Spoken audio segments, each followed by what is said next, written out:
Over the past 25 years, the FoodBev Manufacturing SETA has played a vital role in empowering South Africans through skills development. Our presence has firmly established us as a key authority in driving skills advancement within the food and beverage manufacturing sector. Through our mandate of facilitating access to training and skills development for both employees and new entrants into the industry, we have successfully empowered thousands of individuals. This significant achievement would not have been possible without the invaluable support of our employers and partners who have worked tirelessly to help build a skilled and an employable society.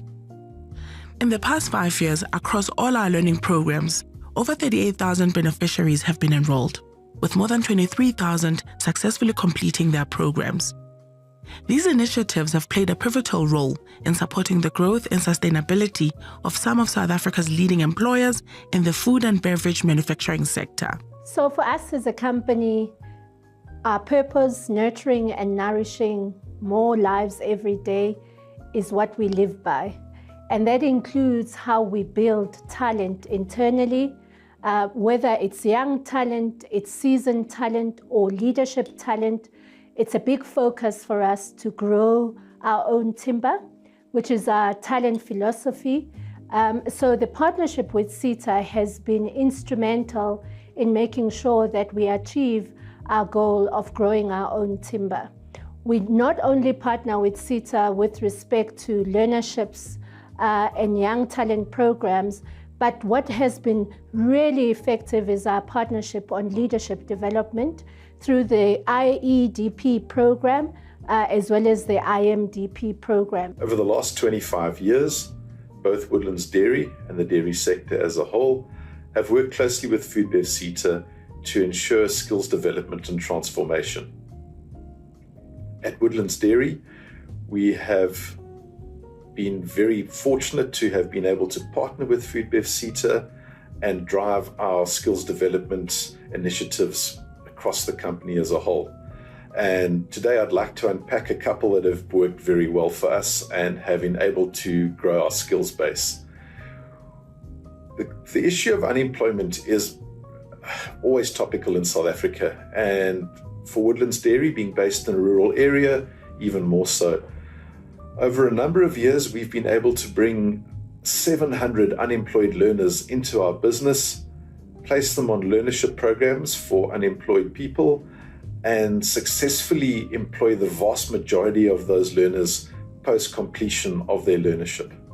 We are committed to becoming Africa's leading feed and poultry business by nurturing our economies, empowering our communities, and embracing our agility and adapting our African heritage.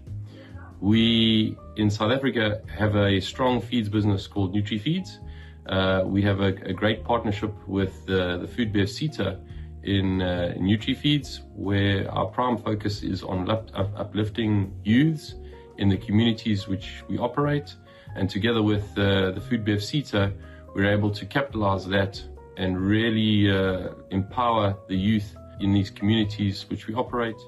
It is a privilege to join FoodBev SETA in celebrating 25 years of empowering South Africans through skills development.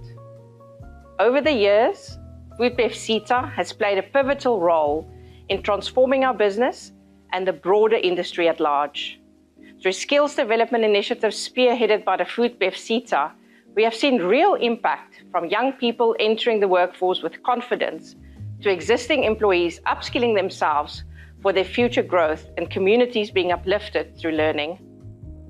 At the South African breweries, we believe that at the heart of our 130 years of success is our talented workforce, driven by a strong culture of ownership, excellence, and growth. We understand that building a future with more cheers starts with investing in our people, which is why skills development has always been central to our journey.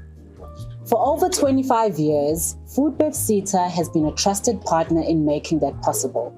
Through programs such as learnerships, apprenticeships, and in-service training, we've seen how structured opportunities can transform lives. Employees gaining confidence, advancing in their careers, and becoming leaders in their field. Our vision of a skilled and employable society would not be possible without strategic partnerships aimed at uplifting previously disadvantaged communities, including women, the youth, and the differently abled. It is an honor and a moment of great pride to address you as we celebrate excellence and milestone that marks not only the completions of our programs, but the continued transformations of our public service sector through leadership, learning, and commitment. Cum Laude Research Institute is a 100% Black-owned and a proudly South African organization. We stand deeply committed to the vision, to the mission of empowering individuals and institutions through quality education, practical training, and visionary thinking. Although based in the Free State, our reach spans across the Johannesburg, the Eastern Cape, and beyond. On behalf of the South African breweries, I want to thank FoodBev SETA for 25 years of partnership. Your support has helped us unlock potential, create opportunities, and build a stronger, more inclusive future for South Africa.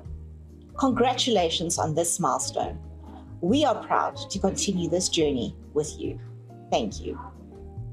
This is how we empower, innovate, and elevate.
May I please have this dance?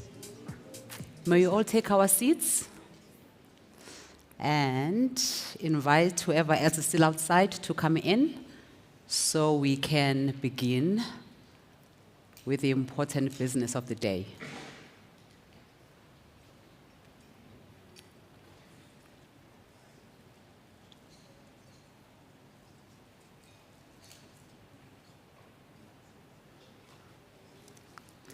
I think we're good to go.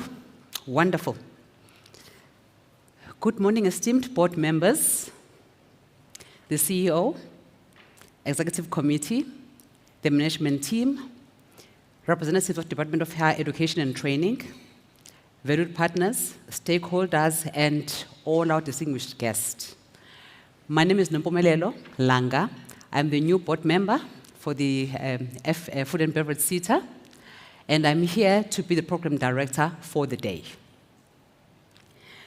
I want to welcome you and thank you for honoring us with your presence this morning. It's a big day for the Food and Beverage SETA team and board and all stakeholders, because today we are hosting our Food and Beverage SETA 2025 Annual General Meeting, marking another important milestone in our 25-year journey of skills development and sector transformation. As you know, that in the country we're going through amazing time. We just had a G20 last week, and there is no better time than being South African right now in the world, because we're a great nation. So we owe it to our people to transform and do what is best for the country. So your presence today is helping us achieve that as a SETA that is focused on being a key player in our sectors, in our chambers. So the program today is a simple program. We'll begin with our chairperson, who will then do the welcome. We'll have the CEO, who will then address us, then a CFO, then our GM operations. We'll have Q&A, where you can ask questions pertaining to the AGM, and anything else outside of that will be then addressed by the team outside of the forum. And then lastly, we'll have a board member come do a vote of thanks. Now, with that being said, I would like to welcome our interim chairperson, Ms. Mapule Nganywa, who will do the formal welcome of today's proceedings. And with that being said, she will then tell us and share with us why we are here and what your role is, and also why is your role the most important to the country and the sector as a whole. Without further ado, may I welcome our chairman, Ms. Mapule Nganywa.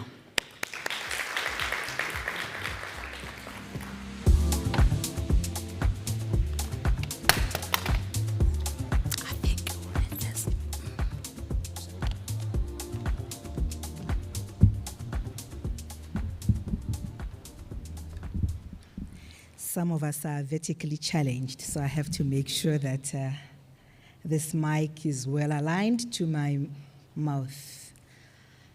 Thank you very much, Program Director.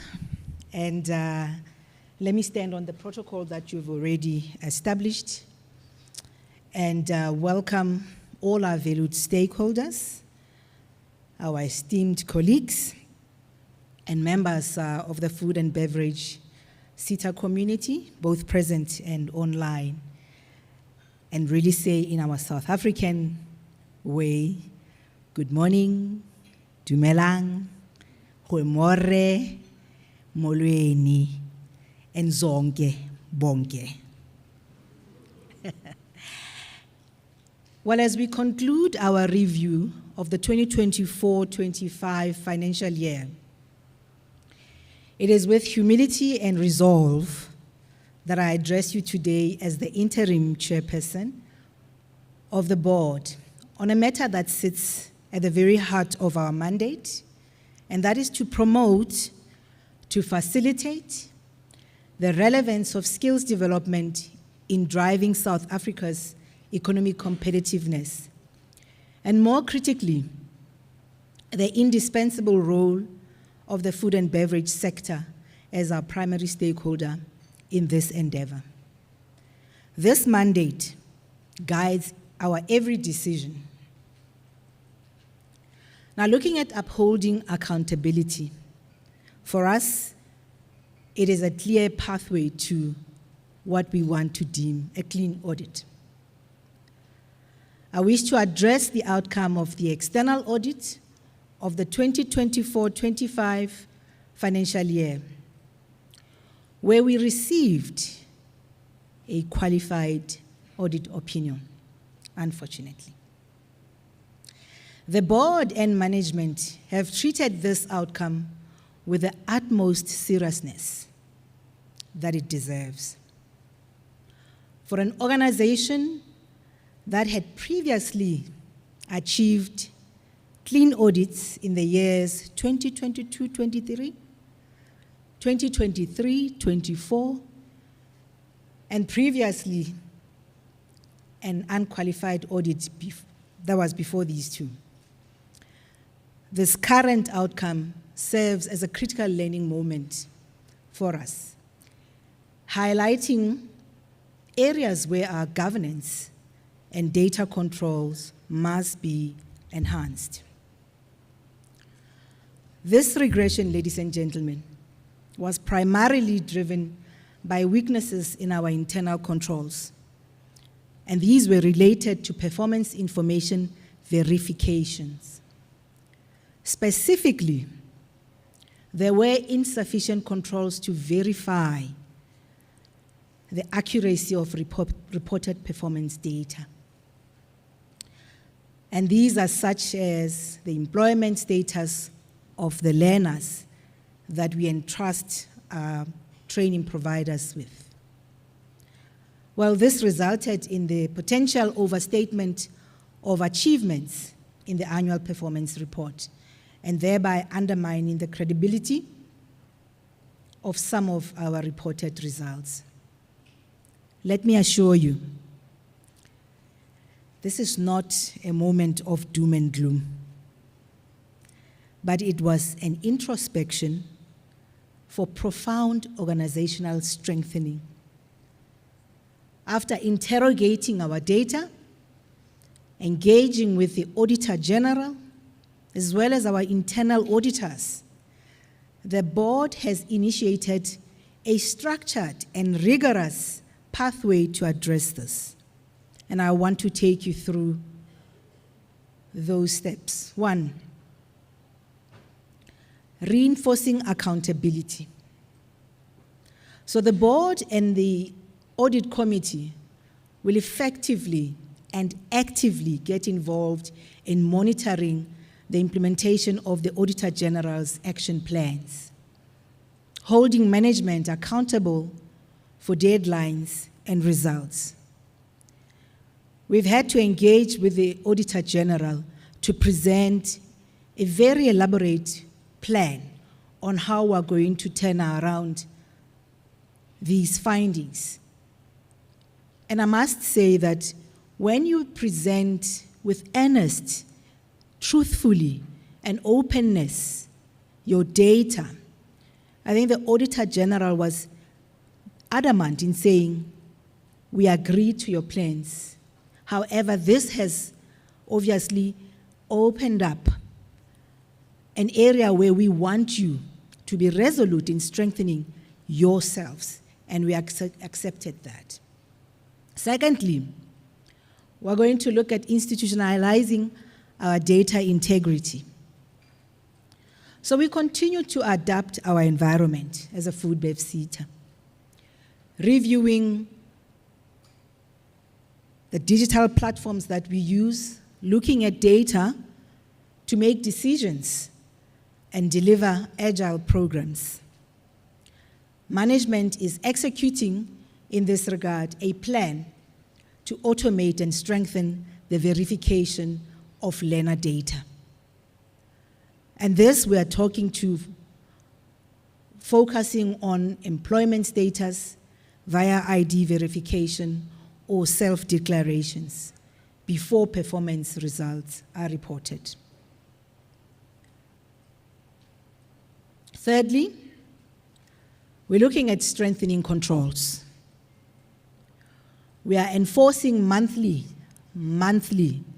GRAP-compliant reconciliations and implementing a robust quality assurance review of the financial statements. While these technical shortcomings demands our focus, they must not overshadow the robust performance and strategic delivery achieved in advancing our core mandate throughout this year that we are reporting. So in terms of our core mandate as fulfilled, relevant to our strategic delivery, I must say I'm immensely proud to report that despite the complexities of the operating environment, the Food and Beverage SETA has delivered a strong year of execution. We have achieved, yes, 100% of all our planned performance targets set out in the annual performance plan for this year, 2024-25, that we're reporting on. This, ladies and gentlemen, demonstrates the core competency and unwavering commitment of our operational teams to skills development and sector transformation.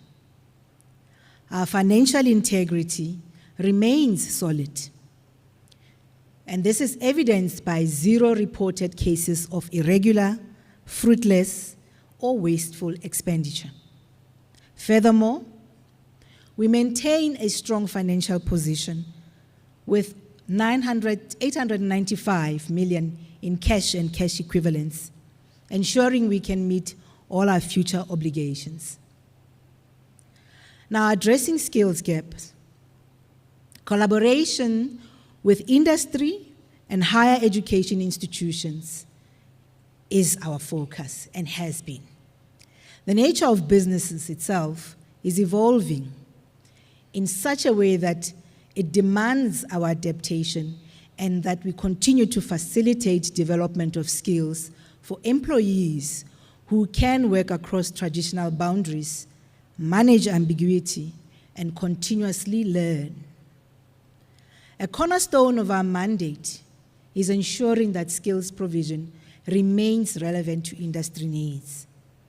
In the past year, we significantly expanded our reach and relevance. And let's get into that. In building partnerships, we've entered into 132 strategic partnerships, valued at 629.3 million. This is expanding our collaborative network with learning institutions and industry partners. And these partnerships, for us, are crucial for linking education and the workplace. Developing new qualifications. So we must ensure that workplace approval requirements and mentor competencies in terms of standards genuinely raise quality and not just create additional bureaucracy. As a SETA, we have successfully developed and registered 4 new occupational qualifications with the Quality Control for Trades and Occupations, the QCTO, and also the South African Qualifications Authority, the SAQA. These qualifications focus on critical areas such as the dairy products, meat processing, machine operations, and they directly address the sector's evolving technical needs. Next is us strengthening the public education system. We've successfully doubled the number of TVET colleges offering our occupational programs from 2 to 4. This concerted effort saw TVET learner enrollments in SETA-funded programs surge by over 54% to 1,160. We also empower SMMEs, driving inclusive growth. The SETA is dedicated to inclusive growth, particularly supporting small, micro, and medium enterprises, addressing demographic priorities. We invested over 87.5 million to bolster about 112 small and medium enterprises. We believe that these enterprises are vital to economic growth and job creation. Next, we also develop leaders. Our intensive 18-month entrepreneurial leadership program has successfully equipped 25 high-potential business owners with academic rigor, real-world application, global perspectiveness, that is needed to drive growth and innovation. This focus on leadership development ensures that the sector's long-term sustainability is realized. Then we have the success of transformation. Our commitment to priority groups in this instance has yielded tangible results. For example, female participation in skills development increased from a 59% to 62% participation. And youth representation has seen a growth to 82% from 76%. And this is amongst funded learning. We do not leave the artisan pipeline behind. And in support of the decade of artisans, we have invested 118 million to qualify 1,004 artisans over 5 years. In this reporting year alone, the number of artisans funded increased dramatically from 201 to 574. So looking at the strategic foresight and the future readiness with past year initiatives, we are actively preparing the sector for automation and digitization. Our investment in the Atlas of Skills for Emerging Jobs research identified future skills requirements. In direct response, we've championed digital skills development, funding partnerships to train 400 unemployed learners in critical digital competencies like cybersecurity, data analytics, as well as cloud computing. Now, to look at the trust, transparency, and our tomorrow as part of what I want to talk to as I conclude. The SETA is committed to the values of integrity, to transparency, and accountability. We have achieved 100% operational delivery while simultaneously confronting and addressing a significant governance challenge. The fact that we are addressing the root causes of our qualified opinion with swiftness and dedication is evidenced in our commitment to continuous improvement. We're not merely adapting to change, we're building a stronger, more resilient FoodBev SETA, which is poised to deliver meaningful impact for the food and beverage manufacturing sector of South Africa. This is also not an abandonment of our social mission.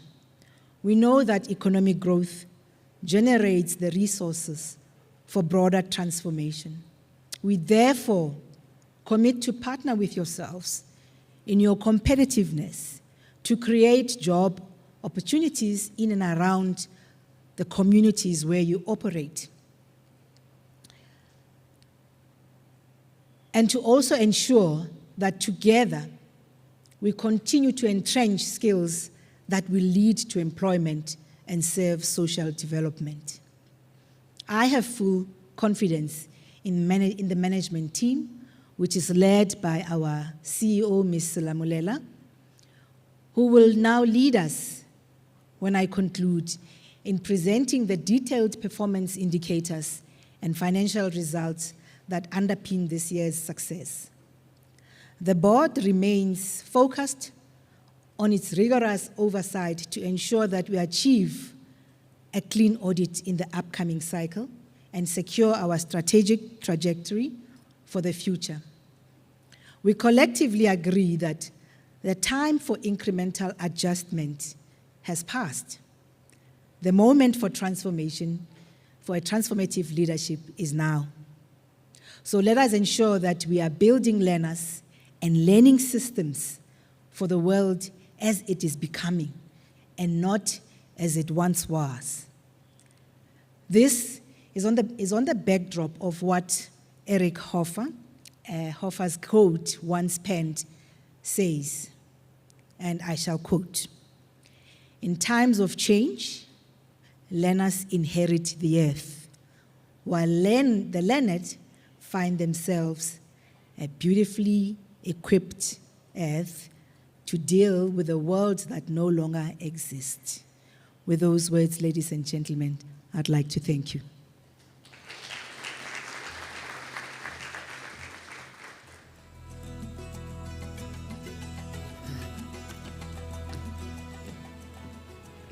Thank you so much, Mayor Nganywa, our interim chairperson. That was very insightful. As a board member, when I hear such words that focus on moving forward, regardless of a moment of falling, it's about how you pick yourself up and move forward. We are going to make the impact and transform the sector in ways that are not being seen for now. Automation, you heard, is on the pipeline. We are going to be achieving things differently. And when processes fail you, it's time for you to review your processes and automate where possible. We're now in the era of AI, and why not use it going forward? With that being said, I want to say again, thank you, Interim Chairperson, for that. Let's do the formalities next, which would be the minutes of the previous AGM. Are they going to be on screen, or do you have access to them? If possible, I would like us to take the moment to adopt the previous minutes. I have a few requests. If there's any issue you'd like to raise, please raise your hand. I may not see properly at the back, so my colleagues in the room, if they can help me, show of hands. If you want to make a comment or a statement, please state your name first, and then make your comment for our noting on our side as well as the SETA. I will begin by, they are not being, can we display the minutes? Is it possible? No?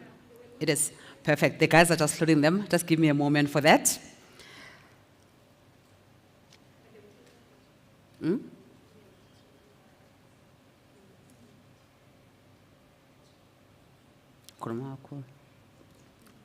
All right. They will be on screen. I hope they were emailed to you. You've had time to look at them.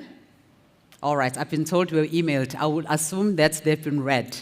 I will then give you a moment to raise any hands for comments before adoption. Any comments? I don't see any hands up for comments. I will assume that we are ready to adopt the minutes. Do I have a mover for the adoption of the minutes? There's a hand up. May I have your name, sir? Okay, Make, may you please take the gentleman's name? He is the mover. May I have a seconder? Is there a name? Thank you so much, gentlemen. Make, you've seen the two guests who are now movers and seconders. They've been noted. So the minutes have thus been adopted for the previous AGM. The next item will be the matters rising. Again, I'm assuming that we've all gone through, had time to reflect on the minutes again. Are there any matters you would like to raise from your side as our guest or stakeholder? I'll give a moment to see if there's any hands up.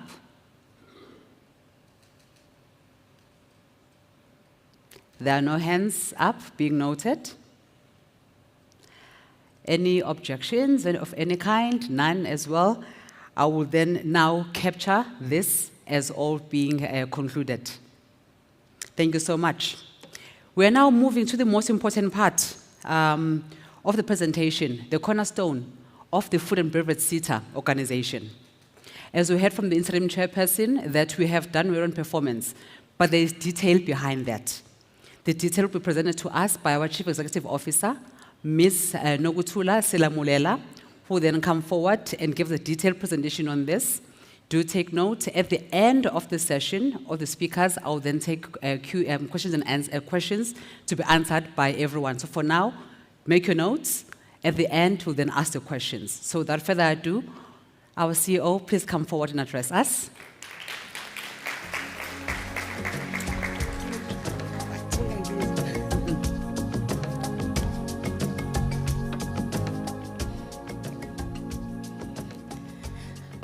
Good morning, everyone. Oh, you can hear me. Very well. I was just testing. Oh, the lights are crazy. But I'm going to try, and worse, I can't even see. With the glasses, I still can't see. That's how bad it is. But good morning, everyone, and thank you so much for coming.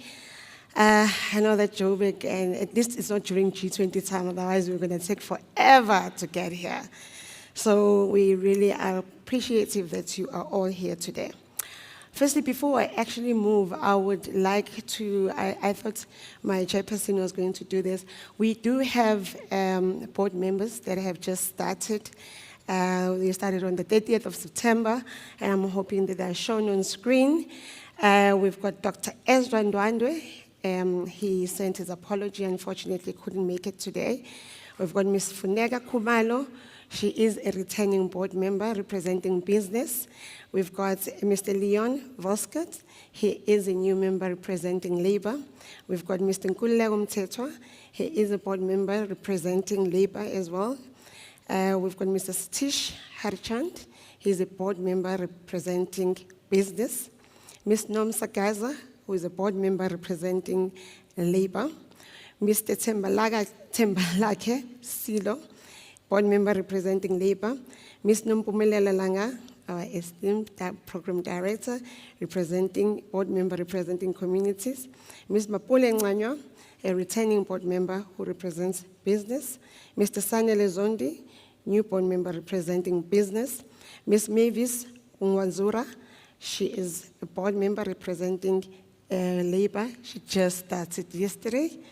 Mr. Richard Hartin, board member representing professional associations, and Ms. Tabisan Committee, a board member representing business. And most of these board members, I'm sure you're familiar with, either they are competitors or they are working with you. So we welcome all our board members. Most of them, this is their first AGM. My name is Dr. Lamlela. I am the CEO of FoodBev SETA. As FoodBev SETA, we're not merely adapting to change, but we are building a stronger and more resilient FoodBev SETA, which is poised to deliver meaningful impact for the food and beverage manufacturing sector. Thanks, just in case I fall here. In terms of our strategic overview, our vision is to have a skilled and employable society, and that's what we are mandated to facilitate. Our mission is to supporting the drive to increase employability of workforce entrants, enhance greater entrepreneurship. We know how South Africa is right now. We need more and more entrepreneurs. Improve the competitiveness of the industry, and maintain our relevance of the SETA skills and interventions that we have to the sector. We do this by facilitating skills training and driving investments in human capital development. And we do this through innovation and being the best at managing SETA funds, collaborating with learning and industry partners, and increasing visibility of what we do and what we can offer. As FoodBev SETA, we believe in the following values, and we commit to service excellence, integrity, commitment, transparency, and accountability. We last year introduced and launched our payoff line, which is to empower, to innovate, and to elevate. I can't do this without the support of the team. I've got my team that's sitting in front here. I think they're moving. Okay. Sorry, but it is not moving.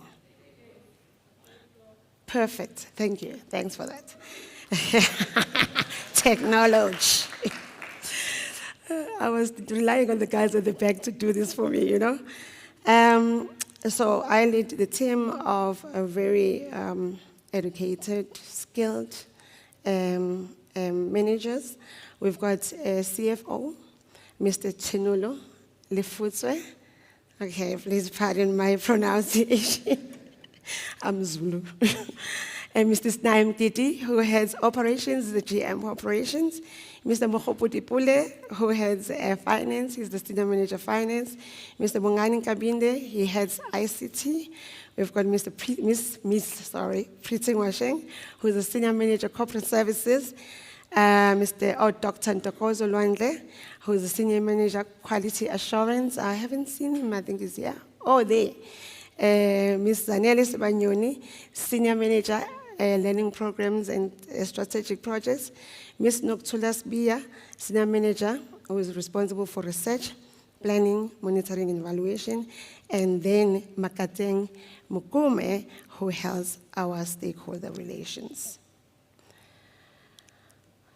As we, before I even go any further, I'm an accountant by heart.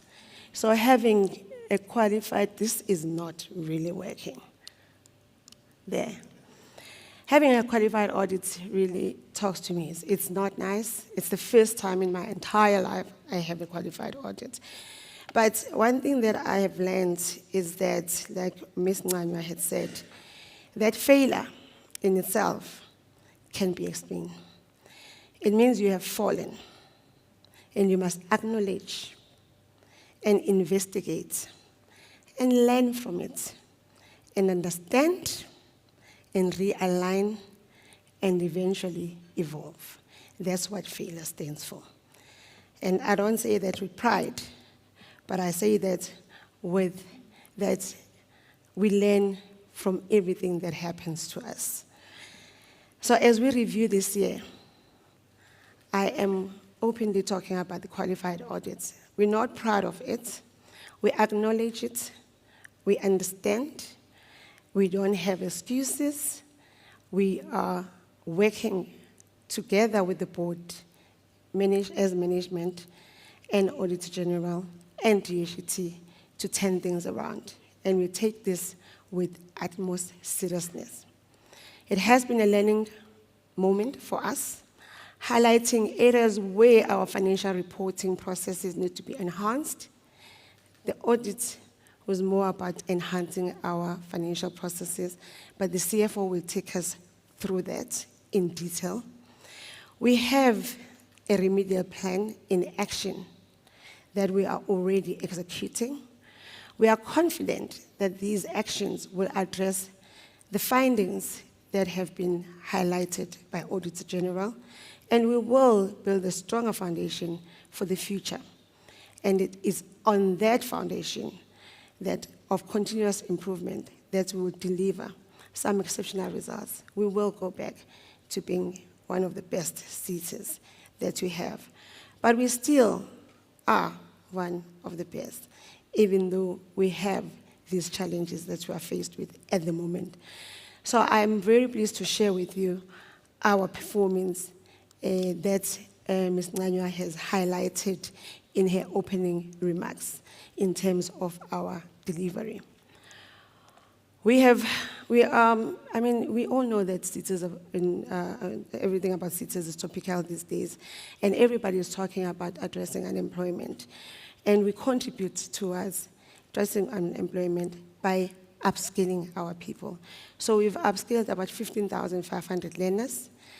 We have held 85 career events with 121 career practitioners trained and 15,293 career guides distributed. We have formed about 132 partnerships with public and private sector. We have achieved 100% of our planned performance targets, and we have filled all our critical positions in the organization. We also launched our brand new identity last year, and we have developed 44 research papers, with 3 of them having been published over the past 5 years.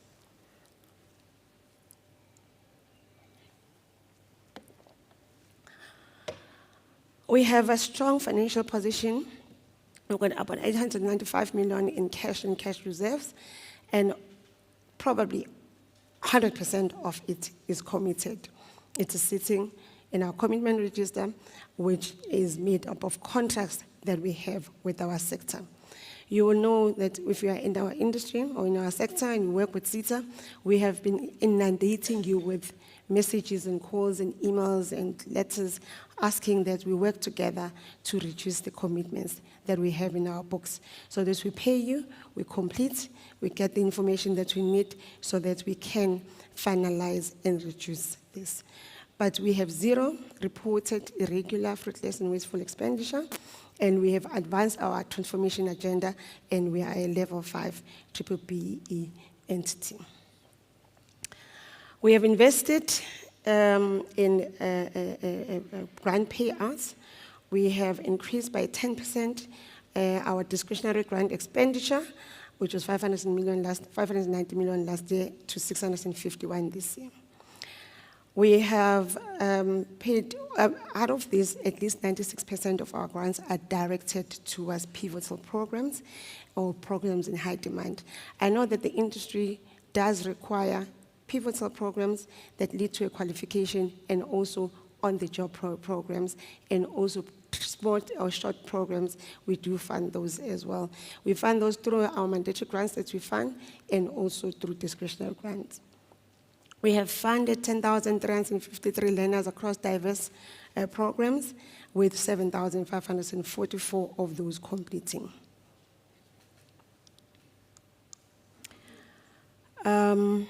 We have female participants that have increased from 59% last year to 62%, and our youth also has increased in terms of participation in our skills development programs from 76% to 82%.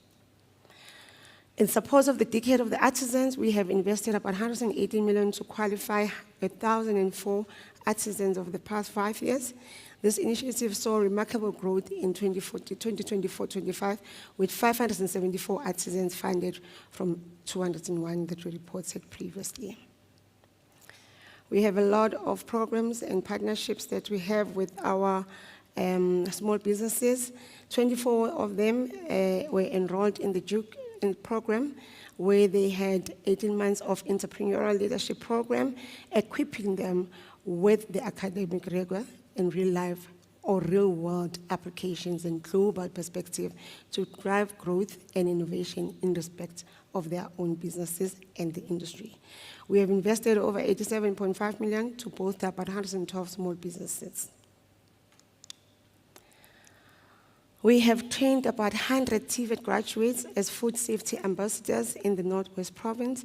That's where we started with the Project BASOP, where we were training them in terms of fake food awareness, and then go to the communities, crashes, and schools and churches and everywhere, and teach our people how to identify fake foods and also fake food food safety programs. In just 10 weeks, our ambassadors reached over 50,000 people within that community, and that this translated our mandates into direct community impact, and we have ambassadors who secured 50 post-training jobs. We established a key partnership. We have had we did a research, and it was called an Atlas of Emerging Jobs.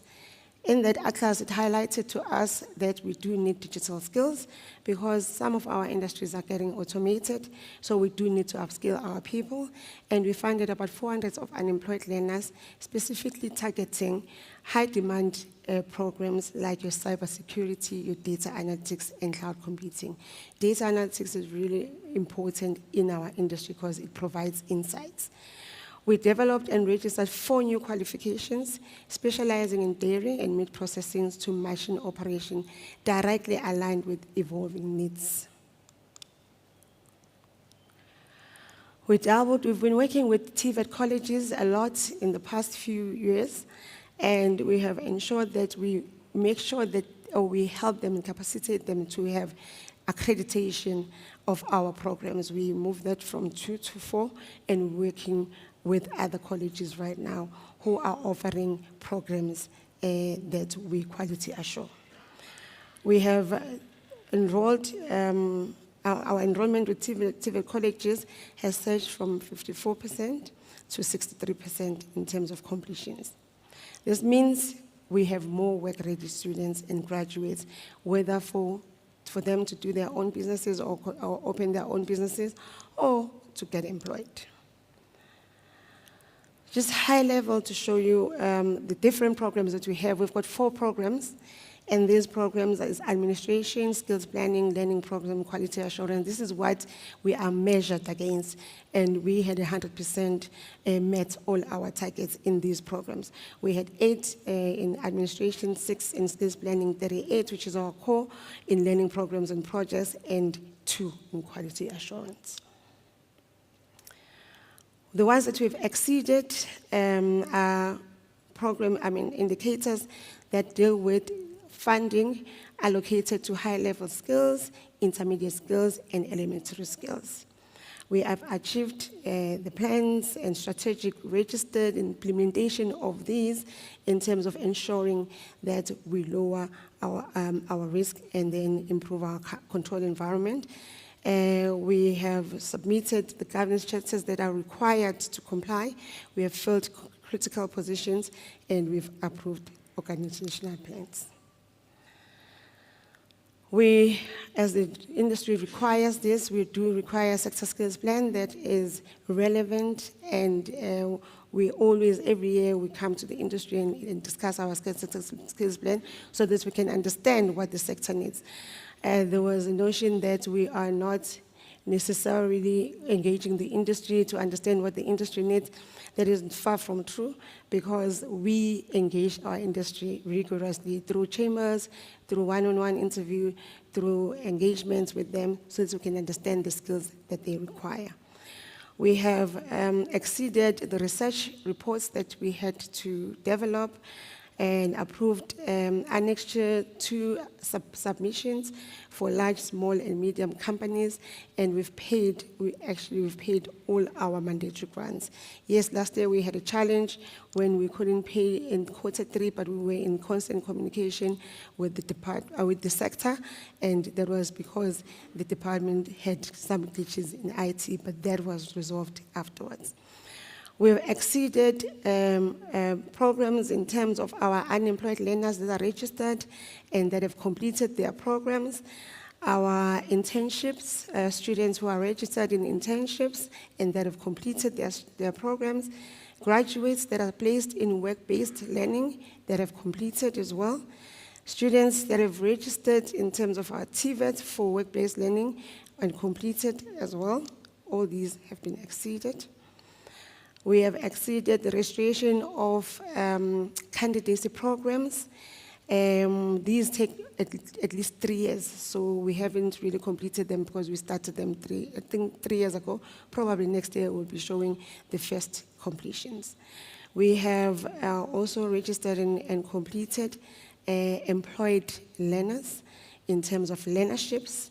Unemployed skills program, we've also registered and completed those. We've also registered and completed skills programs for the employed as well, and all these have been exceeded. We have registered bursaries in terms of management development programs, which contribute towards the transformation imperatives. We have registered and completed those as well. We've got learners who are registered on IET to assist with numeracy and literacy. They've registered and completed. Unemployed bursaries, we have registered and completed those as well. And we've got some learners who are registered in masters and PhD that are unemployed that have registered and completed some of our programs. We have apprentices that have been registered and completed as well, that have exceeded. Entrepreneurial programs, where we fund entrepreneurs in terms of their businesses so that they can grow and sustain them, and small businesses who are startups that have been funded in different interventions, and some we've partnered with, and some we've given access to all markets, including CPOs, which are your community-based organization, non-profit organization, non-government organizations that have been funded. Most of the time we assist them in terms of understanding how to administer their entities. And we have had several SETA employer partnerships where we work directly with the employers. We also have funded rural development projects. We have also registered and completed lecturers at TVET colleges where we gave them exposure to the businesses. And also we do have guest lecturers from the business that come to TVET colleges so that we can align ourselves and they can align themselves with what the industry needs. And that could hopefully and potentially assist with the development of their curriculums. We have entered into partnerships with higher education institutions as well, and we have hosted some of our career events, whether in the rural areas or in the township areas. And also we've developed our practitioners through training interventions that we have given them. We also, and we've seen also this year and last year, we've had a lot of capacity building workshops. One of the ladies I was talking to, she said it really helps because some of the questions that you normally have that you have to email to us, they are addressed at these capacity workshops in most of the times. We have 3 unions and we work with them in partnership to assist with ensuring that their shop stewards and their members are trained as well. We have also achieved in terms of accrediting our TVET colleges. We now are sitting at 4 TVET colleges that have been accredited.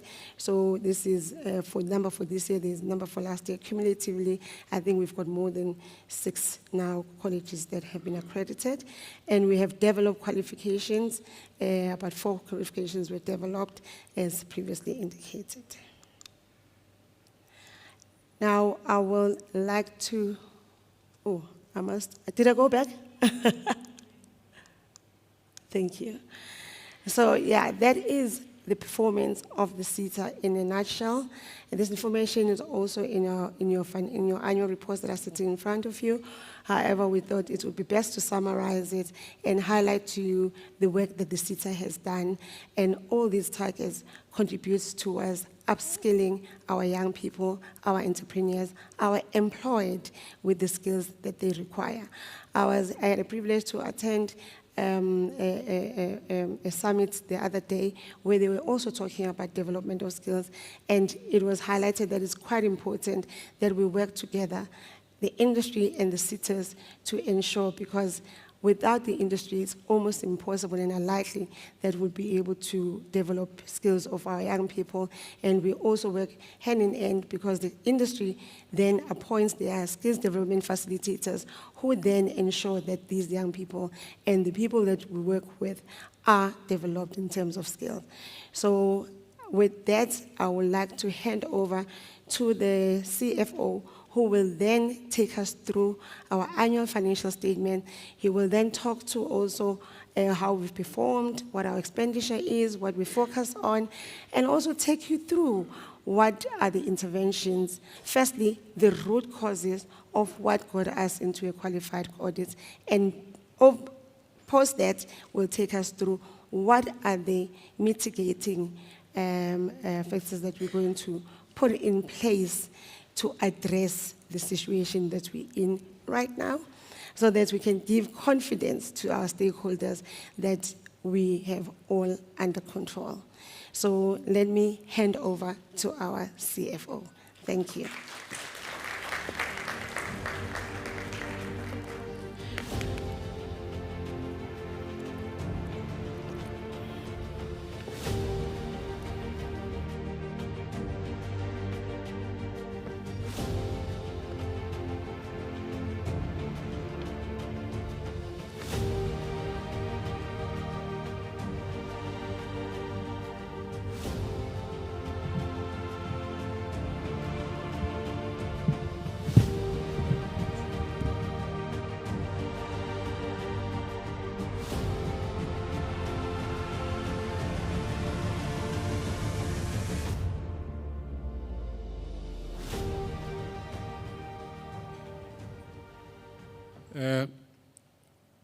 Thank you, CEO. I'm not seeing where my boss went. I was looking at the program director, but then we agreed that I will take over.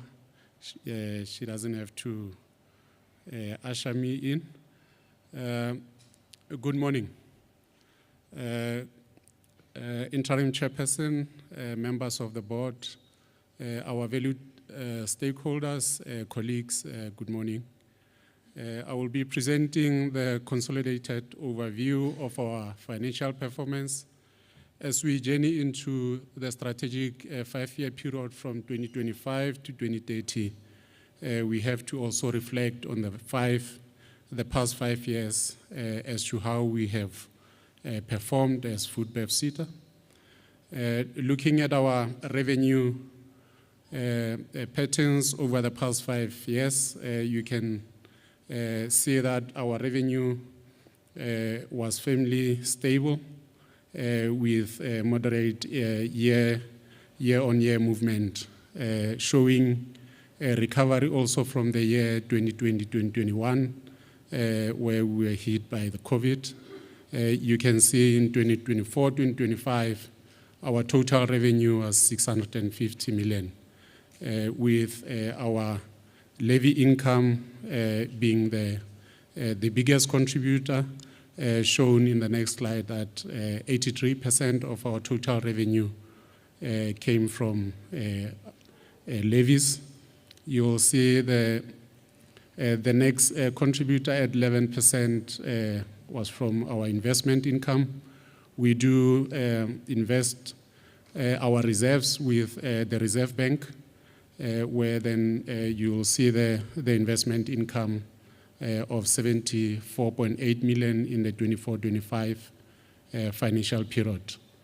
Then you'll see other income, and there we've got a line item on grant recovery, which really we do not really look forward into having this line item, because this is as a result of the funds that we have disbursed but not spent for the intended purpose, where we have to recover the funds from our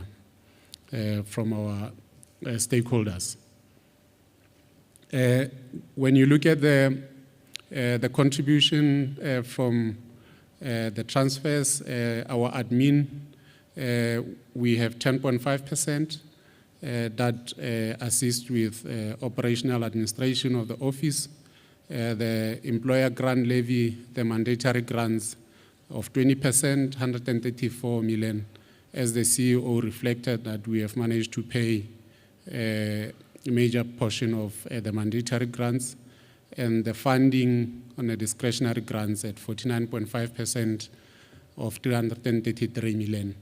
That's the split of our revenue. Looking at our expenditure, year on year, also expenditure showing an increased spending. Looking at 2023-24 financial period and 24-25 financial period, we can see the high spending there, which I will also explain a bit later when we reflect on our audit opinion. And mainly this is due to the high spending in our projects, as our biggest spending lies under the discretionary grants. You can see there in 24-25 discretionary grants being one of our biggest spending. It is part of our core mandate to fund the training programs. The contributor is indicated on the DG at 70%, and we have the next one at 14% being our mandatory grants, where we pay the 20% back to the industry, and there in our administration spending 12% of our funds. Now comparing our year-on-year revenue against expenditure, you'll see the earlier part of the 5-year period, the early 3 years, we had surpluses, but the past 2 years, you'll even see in the annual report for 23-24 financial period, we did not have this 98 million deficit, but due to restatement of our comparatives, we have a 98 million there and 118 million. And this is mainly to now the high spending in the past 2 years, where we had to now track our spending against the progress registered. Because previously we used to register or record our spending based on the grant claims that we received from our employers. But now, through the GRAP standard, the accrual basis of accounting, now we have to start accruing the expenses, even though we have not paid. We have to account for these expenses in the relevant accounting period. And you'll see when we deal with the outcome of the audit, this was the biggest contributor to the negative audit outcome. I'll move into the next part of our presentation, where we reflect, as the interim chair and the CEO have already outlined the plan of action and also taking accountability on the negative audit outcome. You'll see regressing from clean audit is not really a nice performance or something that we can come before you to be proud with. But I think this shows us that we can still get back to where we were in 23-24. In the annual reports that you've got, the audit report, the detailed audit report will be in page 112 to 116, just to reflect on the detailed audit report from AG, and the financial statements as presented at high level. You'll find them from page 122 of the annual report. And looking at our root causes of the qualified audit opinion, this was not really mainly due to any non-compliance with laws and regulations, which may result in irregular expenditure or fruitless and wasteful. As the CEO reflected, it was more on technical accounting issues, and we have analyzed all our findings and looked at the audit qualifications as reflected in the annual report as indicated from page 112. We had issues around inadequate due diligence and project monitoring. And for many years, as indicated, we never accounted for our spending until we get feedback from our training providers. Through the grant claims, we'll be reporting performance, but falling short of paying for the training. But this also is a way of us learning on how we can deal with our weaknesses. The grant recovery line item that I indicated, it is not ideal to have that line item. With all these weaknesses, this led to payments for projects that were later terminated, resulting in potential financial losses. Now, all these terminated contracts, now we have to raise a grant recovery because we did not spend the funds for the intended purpose. The next root cause that we looked at was mainly the weak financial reporting and compliance controls, as indicated on technical issues around GRAP compliance and our monthly internal control discipline that we did not enforce, which resulted in the material misstatement in our financial statement. You will see where the commitment balance, the contingents and expenses are flagged in our audit outcome. And this is mainly coming from the weaknesses around project monitoring. Deficiencies in performance information verification. There's also, as we are reflecting our performance for 24-25, there's highlight on insufficient controls around verification on the accuracy of our reported performance. It gives us an opportunity to deal with these issues so that we are not seen to be overstating our achievements based on the performance data that has credibility questions. The last root cause, looking at the governance and accountability gaps. Also, the interim chair has dealt with this item. The lapse in oversight, also failure to enforce effective internal controls by management. This was at overall now questioning our internal control environment as the organization, leading to the regression that we are seeing now. What are our strategic mitigators to address these root causes? As we do not want to focus mainly on the issues that have been highlighted by the AG. We want to focus on the key root causes that led us to the regression. And looking at the strengthening of our project governance and oversight, we are already dealing with these issues where we have standardized our framework of doing project monitoring. It has been presented to the board, where also our M&E team is already on the ground looking at all these projects. This is more on a risk-based approach of our project monitoring. This will prevent losses by identifying non-performing projects as an early warnings for us to be able to closely monitor some of these projects. We'll enhance our financial control and compliance by enforcing our monthly GRAB compliant reconciliations, implement the quality assurance reviews. We have already started this.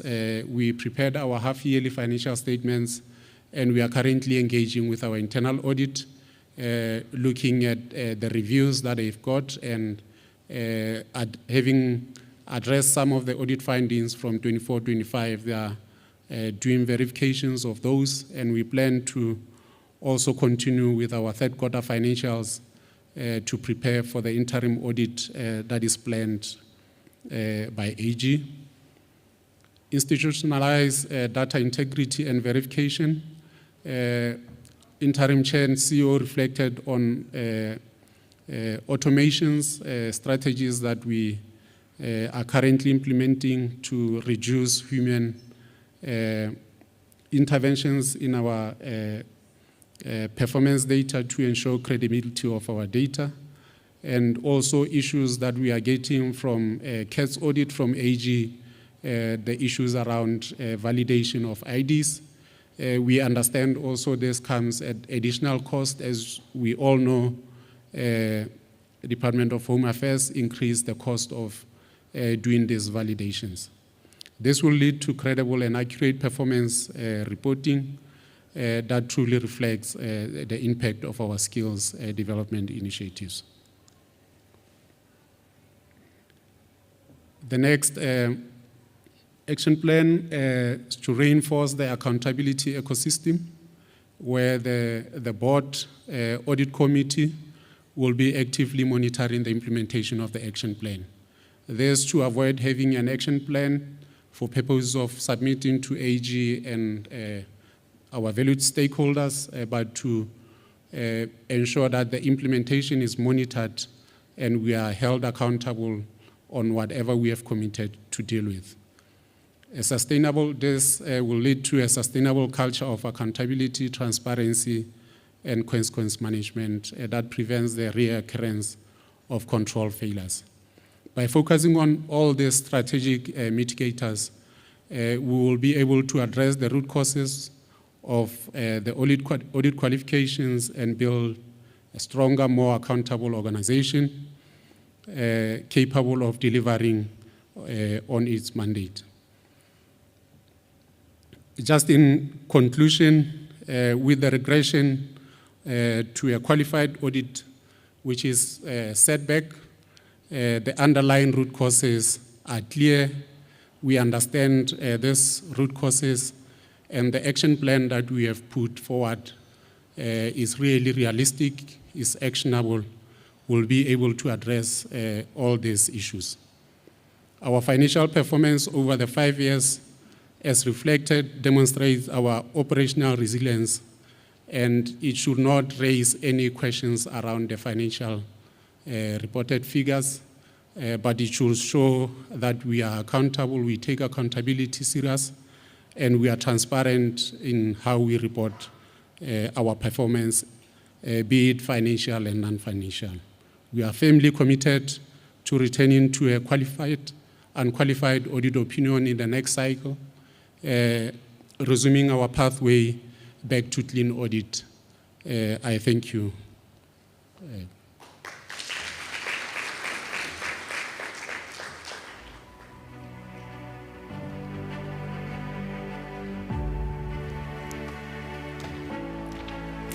Thank you so much to our CFO.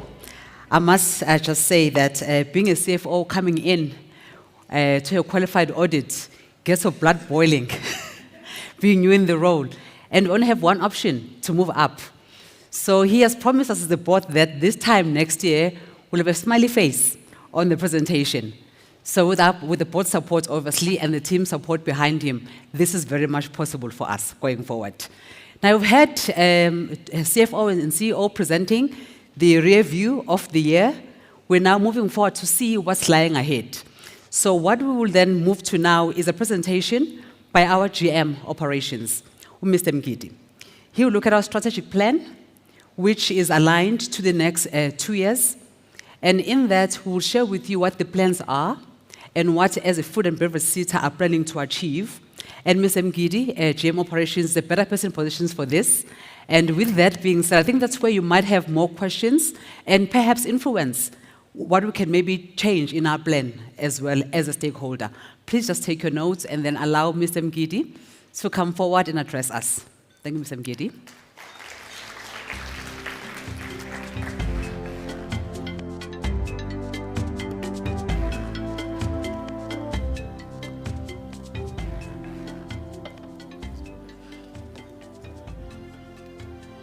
Chairperson, you know my colleagues, I saw them bringing a glass of water here. I wasn't sure what is the reason, because sometimes, you know, I run for an hour without drinking water. So, but just to follow on the steps of my colleagues, so I also brought a glass of water here. Not sure if I will really use it. So I'm just declaring upfront in case I don't drink this water. Chairperson of the Accounting Authority, Ms. Mapula Nganywa, you know I like the same name, Nganywa, members of the board, executive management, colleagues, and a distinguished guest,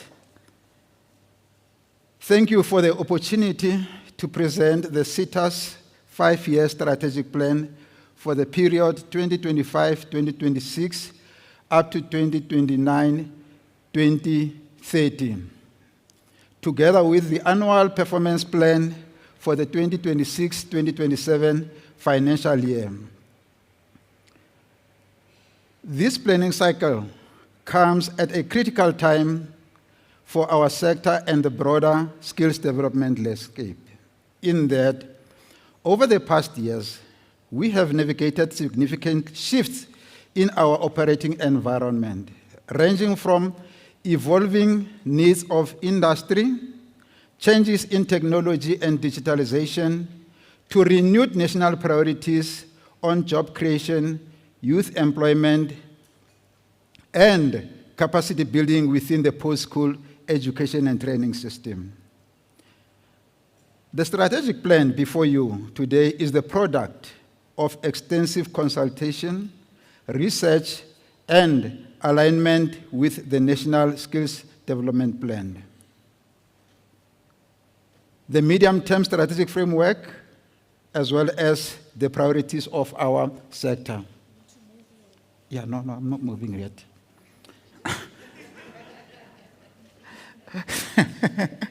Yeah.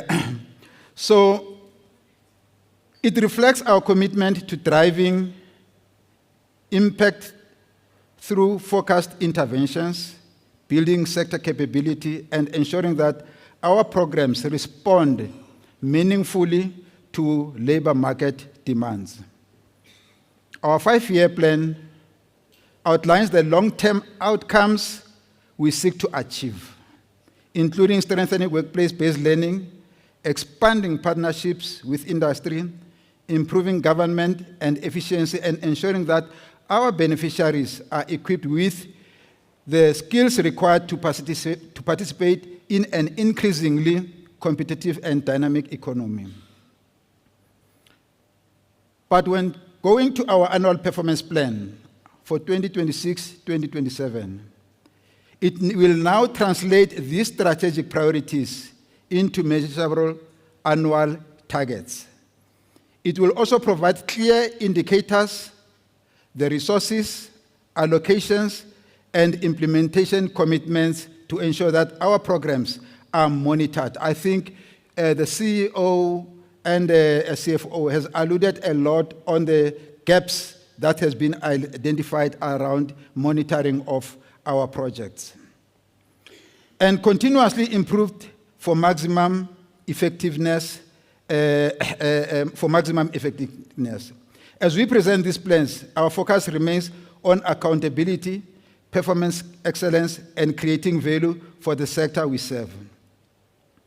We also recognize the responsibility we carry in contributing to national development goals, and we remain committed to delivering skills development system that is responsive, efficient, and future-focused. And I look forward to engaging with you on the plans, strategic plan, and the annual performance plan that I'm now going to present before you.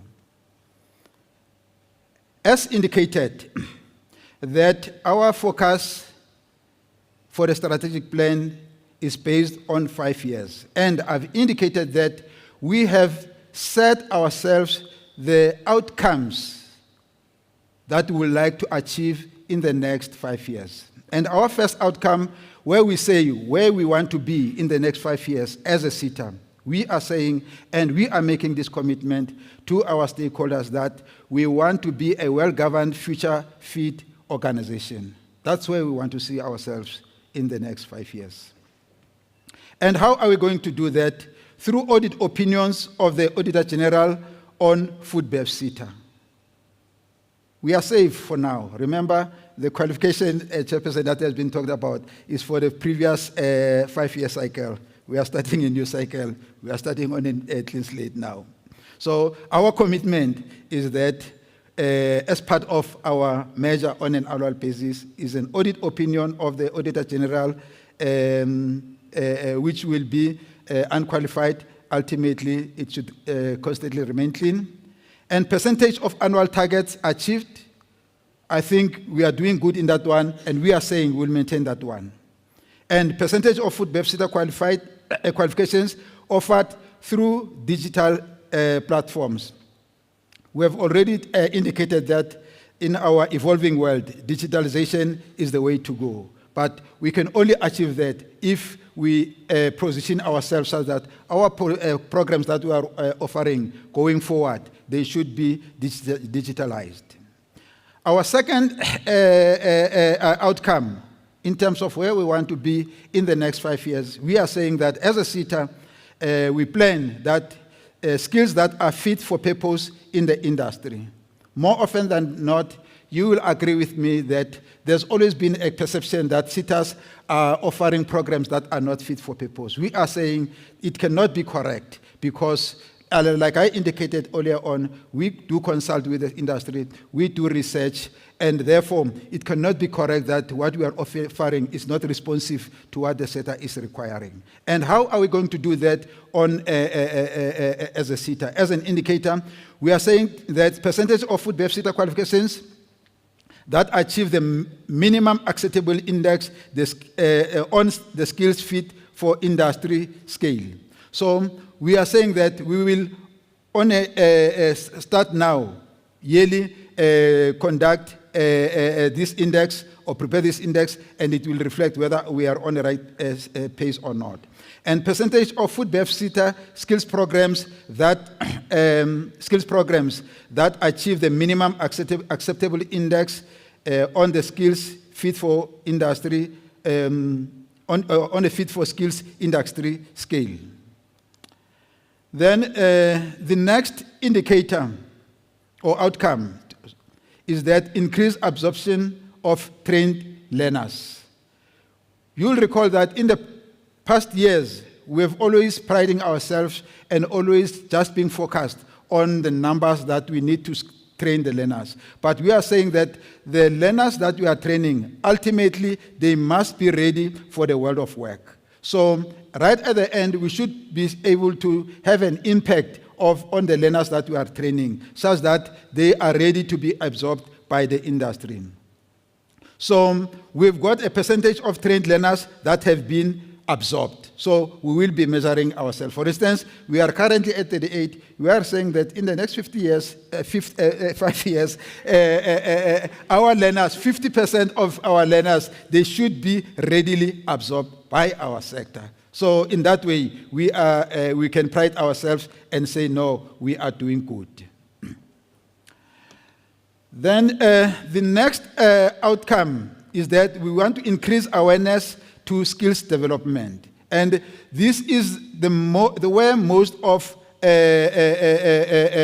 because as a SETA, there is no full awareness in terms of what we are doing. Through the level of awareness of FoodBev SETA interventions and through the number of social medias that we'll be doing as a SETA. And the fifth one is improve access to skills development interventions. This is where our core mandate is lying in terms of our training interventions. Number one, we will improve the number of learners that we are registering in 5 years. Currently, in the past 5 years, we have registered 25,000. We are saying we need to improve on that and have 30,000. Then the sixth outcome that we seek to achieve is a TVET or PSET sector that is well capacitated to deliver food, bev, SETA interventions. I know we've got a board member who's also very much into the TVET sector, and so am I, because I'm also from the TVET sector. But we are saying that as a SETA, we've got the responsibility to support our post-school education and training system, particularly with regard to the TVET colleges and the CETs. So we have set ourselves the targets or the indicators in that space in terms of what is it that we are going to do, in terms of lecture capacity that we'll expose to our workplace, in terms of the accreditation of further TVET colleges to offer our programs, and same with our CET colleges. And our outcome number 7 is increased stakeholder participation. One of our tools that we are using to develop our sector skills plan, it is based on the Annex 2 or the WSPs and the ATRs that are being submitted in the form where employers will get rewards on mandatory grants. But we are saying that we need to increase that. The percentage of eligible mandatory grants payout, it should be increased more than what it is. It can be correct that we've got 4,000 levy-paying companies, but only in the region of between 800 and 900 are contributing in terms of applying for mandatory grants. So that's another commitment that we are making into the next 5 years. Percentage of eligible DG payout we're also saying that, and all those from the CFO's presentation, there should be a balance between what the DGs that has been paid out and also the number of learners that has come in and exit in our system. The number of companies that submit mandatory grants applications, number of stakeholders to whom FoodBev SETA has collaboration agreements. So all these, it's important that we should start to have even more collaborations with our member companies. Our outcome number 8 is improve responsiveness of the FoodBev SETA. So it's very important that we as a SETA, we should ensure that we are responsive to our sector. Then the last one, it's increased transformation of the food bev and beverage sector. Quite a number of indicators we have put in there, which would like to improve going forward. I think the first one, my apology, Chairperson, is that the increase of learners with disabilities, actually it shouldn't be 2, it's revised, it should be 3.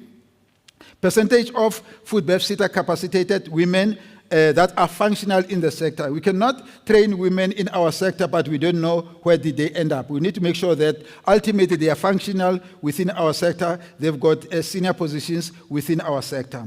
And also capacitate the youth within our sector. Same, we cannot just set a target, but ultimately we don't know where did they go. They should still be operating within our sector. And at the same time, the historically disadvantaged individuals who were exposed to FoodBev SETA interventions, we are also saying we must make sure that we still keep them and they are functional within our sector.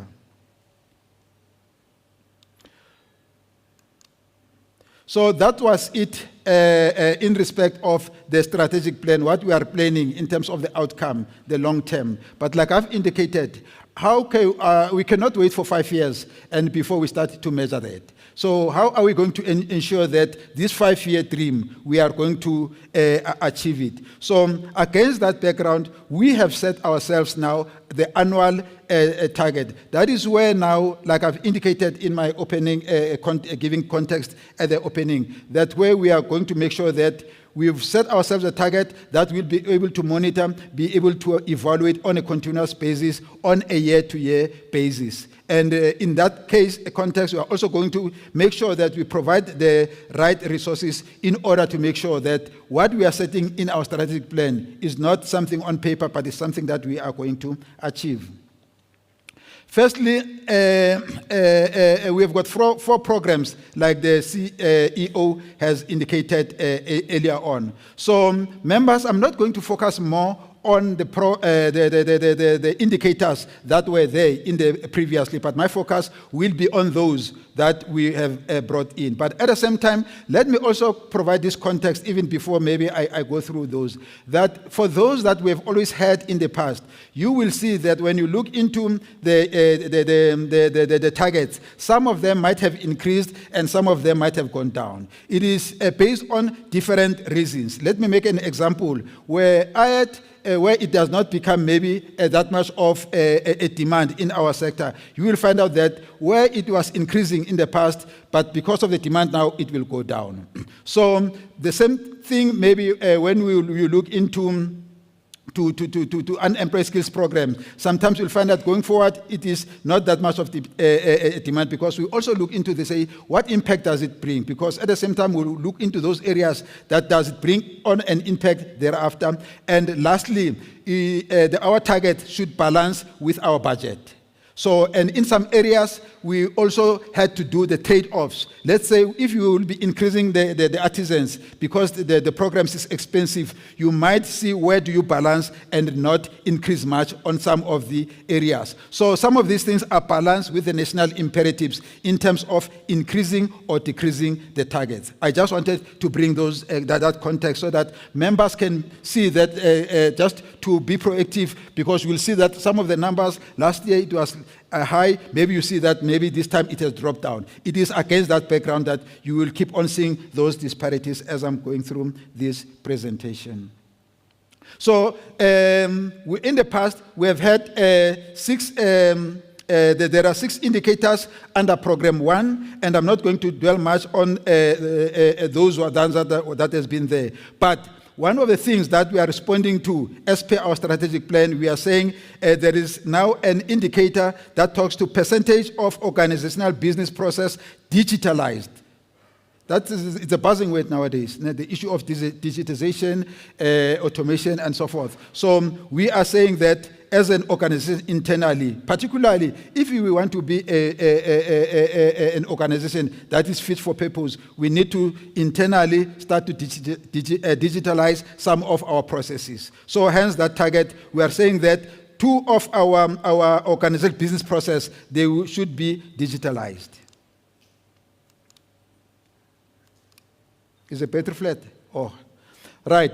Then with the next program, skills planning, and I'm also not going to touch on those ones which we've always had in the past, but I was going to maybe look more into those that are new. And on this one, it is only the programs that has always been there in the past. There are no new indicators or targets that which we've got here, except for that you will see that in some areas that some of the targets starts to go up and others starts to go down. But let me just for the benefit, just in this slide. For instance, you will see that for the current year, medium companies, we've got a target of 220. In the next financial year, it is 210. It is against that background that you will find out that some of our member companies at the medium level, based on the mandated grants we are receiving, that maybe they move to the higher level, but most of them, due to the operational reasons, they end up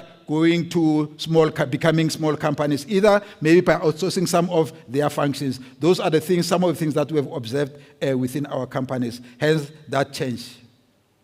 Then the core program, which is the learning programs and projects. This is where we've got most or the bulk of our indicators or our targets, dear stakeholders. And I will not go line item by line item, but like I've indicated earlier, when you look into it, you will see that some of these indicators has gone down, some has gone up. But it's for reasons that I've outlined. And should a stakeholder still wish to get explanation, myself and the team, we are available to provide that clarity. Same on this one, I would just like to dwell a little bit more on a new indicator. You will see that there's a third indicator then, which is number of learners completed on candidacy program. In the past 3 years, we introduced, started to register the candidacy. It is for the first time that cohort, because the candidacy programs took 3 years, that in the next financial year, they will start to exit the program. Hence, you've got it there in the current year, it says new indicator, but in 2026, 2027, it says 4, because it's based on those that were registered previously. Again, in this slide, there is no indicator or the target which is new, except that some of them might be going up and some might be going down. So hence, there's been a lot of clarity that has been indicated. If I may just indicate at high level, amongst some of the indicators, for instance, the bursaries, you might see that it has drastically gone down. But it's for reasons such as that in the past, we'll find a bursary such that maybe the students, what we have offered them is not enough for 3 years, but now we've topped it up very high such that it could last them for 3 years. But at the same time, you cannot increase the numbers because you are basing that on the budget which you've got. Hence, we had to reduce it as such. And the next slide as well, there are no indicators that are new on that one, except for that there is just a change in the number of indicators which we've got on that slide. And on this slide, the last one, on the program 3, we've got two important indicators which we have included. One, number of partnerships agreement signed with stakeholders for implementations of national priorities. You will recall that in our strategy, we have said that going forward, in the next 5 years, we would like to collaborate more with our industry, with our sector. So we need to measure that on a yearly basis. Hence, we've got that new indicator which is new. And then a percentage of learners prepared for absorption. We are saying that it cannot be correct. We are just training for the sake of training, but we need to be intentional about our training. In as much as we are not the industry, we facilitate training. But at the same time, we are saying that those learners that we are training, once they've exited our program, we are going to prepare them so that they are ready for the world of work. And we will start to be more intentional on programs such as work readiness, on programs such as preparing them how to respond to interviews, how to prepare CVs, and so forth and so forth. So we will now be more intentional in terms of ensuring that the learners that exit our programs, ultimately they are ready for the world of work, or they are ready to create their own employment. And the last program, which is quality assurance, I think the CEO and my colleagues have indicated that this one, it responds more stakeholders to our outcome on responding to the post-school education and training system. So therefore, we are intentional in terms of ensuring that the lectures are well capacitated and the TVET colleges are accredited, and at the same time, we develop relevant qualifications to QCTO. Oh, I didn't drink my water, okay.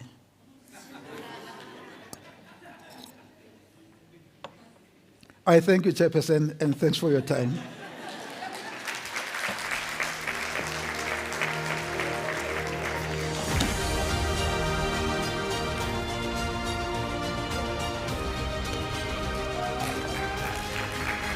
I know. Thank you, Mr. Mkid. Now I brought my water. I can't be left out. All right, we've gone through such a beautiful session of information to you, our stakeholders.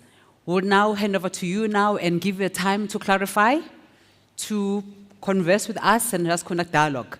We have roaming mics in the room. Anyone who has a question, feel free to just raise your hand. We will find you, and you can then state your name, then ask your question or make your comment. Okay, there's a hand over there. Thank you so much.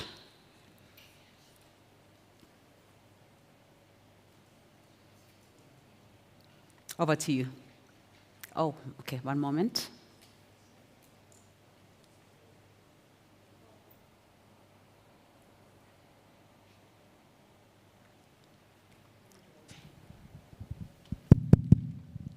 Hi guys.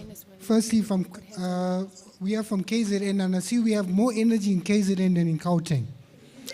We wake up very early and we make things happen. But firstly, thanks for the invitation today, and we really appreciate that. I just wanted to commend Noktula and the team. They do such a wonderful job, and they shouldn't be despondent. I don't think the auditors, they had to look at the annual financial statements properly, because you know what? Other SETAs, they have irregular expenditure to about 1 billion rand, but nothing happens to them. Yet there's one office that services the entire country. Well done to FoodBev. Really. Thank you. That's all I wish to say. Thank you. Thank you so much for that vote of confidence in the team. We appreciate it. And by the way, I'm from Durban too, just so you know. Another hand? Thank you. Good morning, and thank you so much for a lovely session and update, and well done. I've got two questions. I am Brady from SAB, also known as AB in Bev, and the questions that I have is from Mr. Mgidi's presentation. It's just a point of clarity with regards to outcome 9, where we presented a percentage of PWD functional in sectors that is currently at a base of 2%. I know he's corrected it and he said the target is 3%. I just want to understand, one, how did we measure the base in terms of who is functional within sector and what that looks like? And then a follow-up question would then be, what would governance look like as well going forward for the 3% base that we are targeting? Sorry, this is a connected one because it's still on outcome 9. It's the same question for female functional in sectors. The numbers that were presented on the screen, it's just clarity in terms of how did we determine the base, what did governance look like, and what are the indicators or governance measures that we are setting to actually get to the target that we have set. Thank you. Okay, wonderful. That's nice and clear. We'll then note that from Mr. Mgidi to answer a bit later. Do we have any questions online?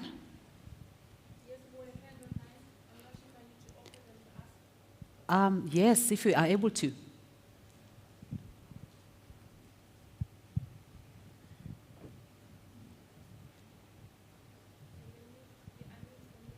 Unmute. Can we unmute the stakeholder online, please?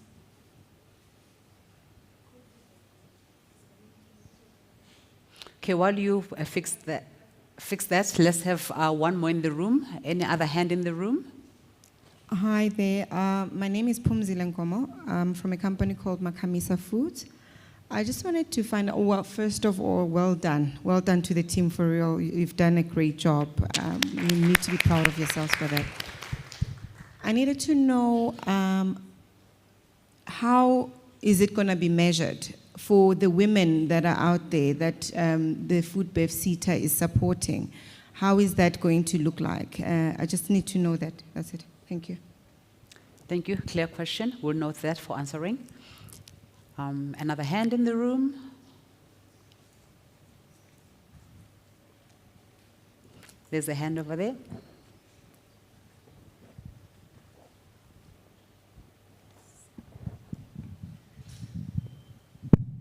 A very good morning to everyone. Can you hear me? Yes, we can. Okay. Firstly, congratulations to the newly elected board and to the CEO. We wish you well for the next 5 years. Lots to do. My name is Natalie Michaels. I'm the CEO of Human Capacity Connect, and I have a comment, almost like a pleading request, and it's basically around us as skills development providers. For the FoodBev SETA, the leadership, the board, and any other strategic partners to recognize us more, to support us more, and to acknowledge us more. And I say that because we are part of this learning and development, the skills pipeline ecosystem. However, in many regards, we are overlooked and we are not included. I page through the annual report. You only read about the TVET colleges' progress and commitment to grow them. We don't see that for STPs. Skills development providers play a critical and a vital role in the skills development value chain. We are the catalyst of the delivery of qualifications. If I can consider STPs against TVET colleges and the rate at which businesses, companies associate with us, it's much higher. And yet we're out in the dark, we're out in the cold, and we add value, and we must be recognized for that.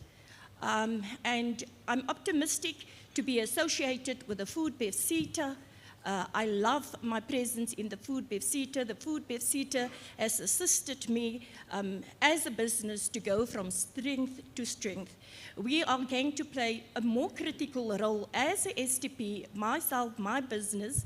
In the next 6 to 8 months, we will have 47 occupational qualifications loaded on the system. We are at the back end of transitioning completely digital. So how is it that we are not feeling that we are important stakeholders? That is the one. I am also looking to see more commitment to recognition of prior learning. It is an affirmative action measure. We need to sit down and have dialogue around policy creation and guidelines to ensure that the most vulnerable workers, which are the unskilled and semi-skilled workers, have a place in vertical and horizontal articulation of qualifications. Thank you. Thank you so much. Very clear comment, and challenge will be accepted. I will let the CEO tackle that one a bit later on. Is there any other question left in the room? or comment? There was a question online. Pretty, perhaps you could recite if they cannot go on speaker. To type it. All right. So while we do that, let me allow Ms. Mgidi to maybe to respond to the first question, and then we'll then allow the CEO and to delegates accordingly on who will answer to which one next. Thank you, Ms. Mgidi. Thanks, members, and thanks to the questions. I think it's an important question. Otherwise, it will be a commitment for the sake of a commitment. And I'm happy that this clarity is sought just to get an understanding in terms of the actual measure with regard to historically disadvantaged individuals, people living with disabilities, as well as women. So what will be happening, like currently now, as a SETA, when we want to measure the number of learners who have been absorbed in a sector, the only way is through conducting the impact study. So post each program or on the second year level, we will be conducting the impact studies, wherein we will be knowing that in 2026, 2027, we have completed, so let's say starting with 24, 25. Then a year or 2 years later, when you conduct now an impact study, to check, to say, we have completed, let's say as an example, 50% of women, according to our target. Now, through the impact study to be, or research study or impact study to be conducted, we will be able to go and track now to say, out of those, how many have been absorbed in a sector? That is one. But amongst the other things, just maybe just to put a context, because this thing will not just come automatically, that maybe one, there's more absorption, or number one, that there's no uptake of people with disability, there's more absorption of women, there's more absorption of historically disadvantaged. So as part of the plan going forward, we should be able to have incentives for employers who are able, for instance, to can absorb those or keep them in the sector. But to cover your question, it will only be through a study wherein you measure the numbers that have been absorbed, divide, or the numbers that are still operating in the sector, divide by the number that that has gone through, or the output that has gone through. Then you'll get the percentage that we are referring to. Thank you. Okay, my colleague, Ms. Sibia, who is in a research department and M&E, she will be actually doing the job. So she wants to add. Thank you so much, and good morning, ladies and gentlemen. So just to answer the questions and to add what GM has indicated, in terms of the base, where we got the base is through our previous strategic plan, where we measured these particular indicators pertaining to PWDs, women, youth, and historically disadvantaged individuals. So through our strategic plan, we managed to measure how far we are as a SETA and how have we performed, and then that was our baseline. Then pertaining to how are we going to measure the functionality, how are they functional, is basically already the people that are in our sector, that are employed in our sector. We are going to measure their training. After their training, are they still in the food and beverage manufacturing sector? And then from there, we will be able to see as a SETA and hold ourselves honest on the women that we have supported, on the youth that we have supported that are already in our manufacturing space, and also the people with disability, including the historically disadvantaged. I think that's what I intended to answer, GM. Thank you so much. Okay, was the question well answered? Happy, thank you so much. The next one will be tackled by CEO. Thank you. I think the next question is from Pumzile from Makamisa. She wanted to understand how we're going to measure women in terms, I think she's talking about impact and maybe what's happening post the training. So we haven't necessarily conducted a trace and track study for them, which we will conduct during this process that Mr. Mkedi is talking about. However, it's important that we understand if post the training, I'm actually going to talk about the ones who are in business. Are their business growing? Are their businesses sustainable? Are they having access to capital? Because some of the programs that we train them on help them with new venture creation, business plans, digital marketing, and others. Are they using those outcomes from their programs to actually implement, and are they using them and are they implementing them in their businesses? Are they creating jobs in terms of their businesses? Because at least if they are growing, then they'll be able to create some jobs. Our women that are in these programs completing the programs that we've put them in. So we look at completion rates as well. And if they are not in business, if they are employed, have we seen change? Are they taking up managerial or leadership programs or posts? So those are some of the measures that we will consider when we're doing track and trace studies. But from engagements, because we do engage with the our cohorts that we fund, most of them, I must say, have had positive feedback post the training that we have funded, whether it's an international executive or management program or local programs that we fund.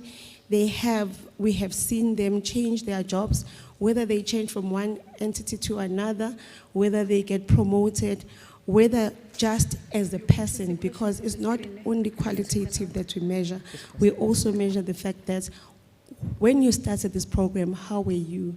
And when you complete this program, have you changed your mindset, the way you think, the way you conduct yourself in business, or the way you conduct yourself in terms of the job that you hold?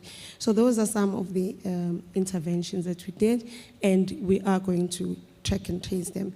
We started, we've had a track and trace program, research before, but we did it about 3 years ago. We are due to do one or conduct one in the coming year. And with regards to Natalie's comment, I've had the pleasure to actually meet Natalie many times before, and she has echoed her sentiments to us in terms of recognition of skills development providers as a SETA. And we do, and I've highlighted this to her, that we do recognize skills development providers. Our industry employs, contracts our skills development providers. We also, when we open strategic projects, we also work with skills development providers. We do recognize you, we do support you, and we do acknowledge you. You are not overlooked at all, and we do commit to assist you to continue growing. We do that through capacity building programs. We do have workshops. And if you feel that we need more, we've engaged with several skills development providers where they've highlighted what else they would like to see happen at the SETA that assist them. And I'm very excited to hear that you have 47 occupational qualifications that you have been accredited with, that you are digitalizing. That's where the world is moving anyway. And the recognition of RPL, we do fund RPL programs as a SETA. We even have a target for it. But through the chambers that we have, you are more than welcome to engage even more with the industries to highlight what must be improved or changed, or in terms of the policies that we have. But we do have RPL, which is recognized prior learning programs that we fund. I think those are the questions that we asked. In fact, the other one was more a comment. We are recognizing her comment. Yeah. I think we've covered all the questions in the room. Thank you for that, colleagues and team. We'll then move on to the online guest. We've got Mr. Gerald online who would like to ask a question. He is on standby. Can you just get him to ask his question? Hi, good day. Thank you. Good day, everyone, and thank you, Jim, for letting me ask my question. Can you hear me? Yes, we can hear you. Please proceed. Okay. The first one, Yes, no. Hello. The first question is around the Oh, sorry. Hello. Can the other person please mute themselves, whoever is in the car? Lose Mutwen, can they mute themselves? Mr. Okay, sorry thank you. about that. Please proceed. Okay.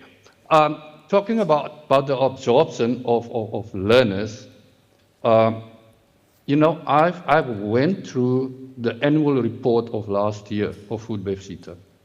And I think that report on page, I just want to give you the page. The page is 97. Now, there is an unskilled worker. I'm not xenophobic, I'm not a racist, nothing.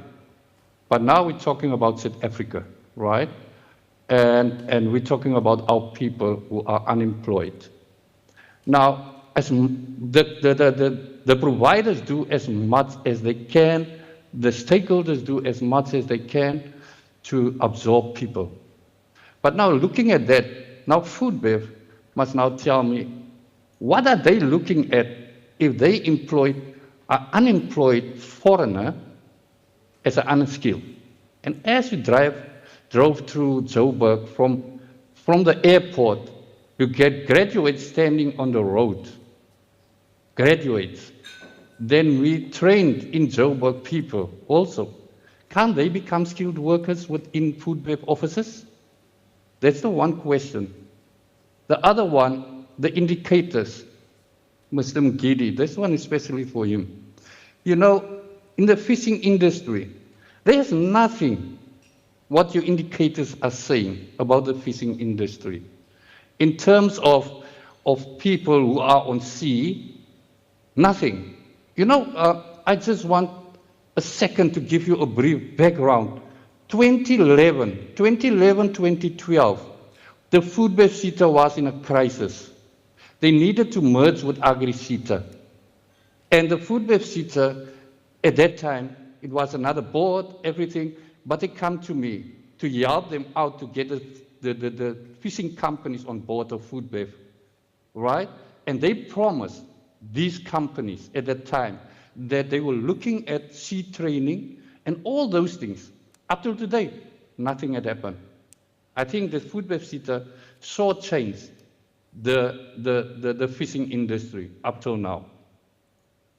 People don't want to say these things, but it must be said. Right? I've got such a lot to say, but I'm just going to cut some of the things out. I would like to say to the CFO also, you know, it's easy to say, let's look past, let's look past what the financials is saying. You can't.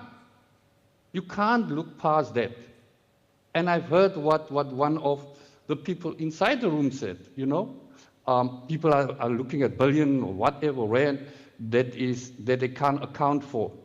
But this is the one thing. Last year, at the annual report, I asked about international travels. And now this thing is in public domain, where it comes up again in the report of the AG. And you know what? I've been asked to get a PFMA. And now then, to get that info, I need to pay. And who said I'm going to get that info? It's not for me. But how many people, if you look at the AG report, how many people could have been trained? That is what we need to look at. And who are the people who've been shortchanged? The stakeholders, the companies who pay their money. So we can't just say we can't hold anyone accountable. No, there must be accountability, right? So those are the things that we need to look at. We mustn't run away from it. We mustn't. We must face it. And if there's problems, let's talk about it. The last thing is about the board. You know, looking at the board, how many people of the new board comes from the industry? How many? If you look at it, you know, from the board side, there is no one from the fishing sector on that board. No one. And I think there was applications. And even those who aren't from the food and beverage sectors, How did they get onto the board? Who nominated them? We need to look at these things. We need to talk about these things. Every time I say, yeah, but I want to gun the management or whoever from FoodBev, I don't. I just want honesty and openness. The last one is the SDPs. Mr. Mgidi, you say openly, you're coming from TVET colleges. If you look at now at the news, at a committee in Parliament, the parliamentary committee, what the TVET college has done to our people and how money disappears, then I don't think that FoodBev must really rely 100% on TVET colleges. The SDP's never done that to FoodBev SETA. And I'm 24 years with FoodBev SETA. And I'd like to thank you for that. Thank you, Mr. Gerald, for all your questions. They are quite valid, and I must assure you that we will answer each one. I heard 5 questions from my side. I will allow Mr. Mgidi perhaps to start, and then allow the CEO to come in, and if the board, interim board chair would like to come in, I'm not sure if you want to come in on the appointments, or should I leave that to CEO? It may be a good thing to then step in on that one as well. So, Mr. Mgidi, back to you.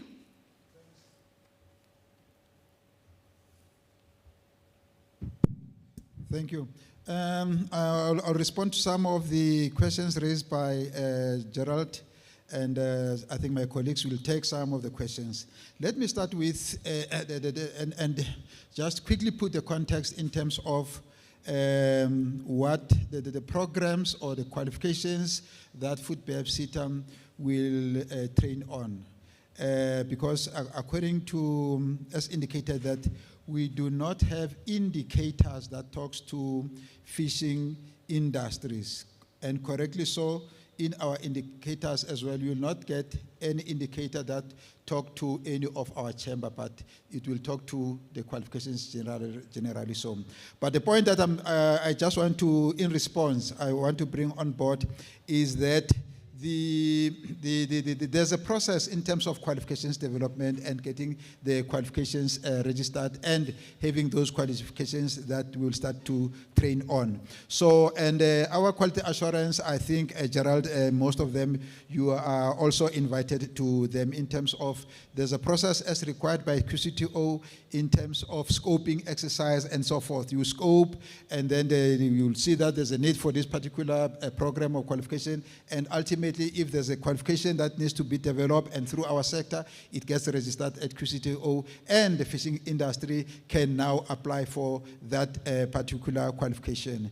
And also the other thing that is important, Gerald, is just to make sure that when we also develop our sector skills plan, that the industry, the fishing industry, that they, if they participate in providing us with the data in terms of what is required in terms of the occupations and the qualifications in the sector, then they will find their space in our spoiled list, they will find a space in our hard-to-fill vacancy list, and as such, they will be able to have those qualifications developed and registered, and ultimately, we will be able to train on those particular qualifications. In respect of the other questions that are related to board, the presence in the board and so forth,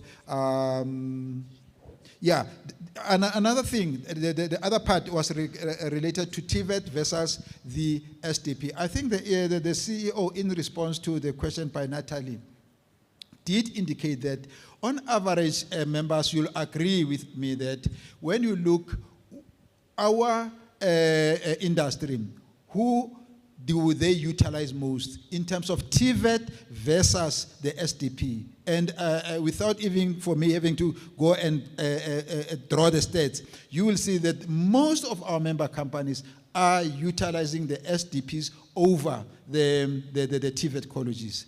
Hence, and that's one thing. So in as much as it is one of the national priorities outlined in the PSET sector that we must support the TVET. But that does not mean that we are not providing any support, or our programs are not offered through the SDPs. So it is just because of the historical disadvantages that has been there in the support of the TVET sector that it is now in a white paper on post-school education and training that we as the SETAs must start to support and be intentional about the support of the TVET, because ideally over the past few years it has been clear that a focus has been more on SDPs more than the TVETs. But even now in our sectors, like the CEO has indicated, the SDPs are still the majority in terms of making provision for our SDPs. I think there's extra 3 questions which will be shared amongst my colleagues, and yeah, thank you. Wonderful, thank you. CEO, maybe CFO, was something around the... Yeah. I'll let the CEO answer that. Okay. Yeah. Oh, So, you're adding, Mr. Bia. Please go ahead. I just want to add regarding the issue about fish not being, the fishing industry not being recognized, that we do recognize it even in our sector skills plan, and they form part of an important chamber at a percentage of 28%, as well as that we have identified a skills gap that speaks to fish and seagoing. So it's something that we are intentional about as a SETA, and we are actually recognizing all our subsectors and ensuring that they are supported where they need support. Thank you. Thank you. Perhaps what we can do, Mr. Gerald, just share your email address on the chat. Then let's just engage him further after the meeting. CEO, over to you. Thank you. I'll talk to the international travel. I mean, I think it's a question that Mr. Gerald will ask every year, and we'll answer it every year. We service an international and multinational industry. We do need to benchmark. We do need to foster strategic partnerships and investments. We do need to understand the global world. And we also have international programs that we fund as a SETA. So when we travel, it is not for fun, it is travel for business. Nobody wants to leave home to go somewhere else just for food. We do that on holiday, but we don't do it when we have to work. So being in this industry, you cannot act as if you are just localized only. So there's a lot of just understanding what the world needs. How can we bring other investors so that we can also capacitate our people with benchmark global methods that we need to upskill our people on. Over and above that, we have continuously engaged the international sector in terms of what we can do differently and what we can do better. We are currently actually in talks with a company called Bula, which the industry will know, in terms of developing millers. One of our companies came to us and said, we've got a shortage of skills in terms of milling. How can we capacitate this? And we had meetings with them. We understood how the milling industry works. And we are working now with the ministry and also the industry in terms of trying to see where can we give practical experience to our young people so that we can develop one of our scarce skills, which is milling. And we have to do that by understanding how this works. And some of it you do have to travel to know. With regards to, I'm going to also maybe let the chairperson answer this, but maybe I'm best placed to answer this last question of the board members. I can assure you that the board members that we have come from the industry. It was an open call. They were nominated by the industry. Every single board member that we have is nominated by the industry. We did previously have a board member from the fishing industry, but we don't have this year. We have, we received several nominations, and we couldn't take every single nomination and put them in our board. There was a process that the Department of Higher Education followed to appoint board members. We do not have political board members, and we have industry-nominated board members. Even those who come from labor come as nominations. So we couldn't have picked up people from nowhere without getting nominations signed by those who are nominating them from the industry. So we've got 6 seats that are coming from business, and then we've got 6 seats that are coming from labor. And we've got recognized unions in our constitution that provided us with nominations. And then from the industry also, we got nominations. This was an open call. I think that, I'm not sure, our chairperson wants to add something. Thank you, hold on. Okay. Thank you, CFO. Chairperson?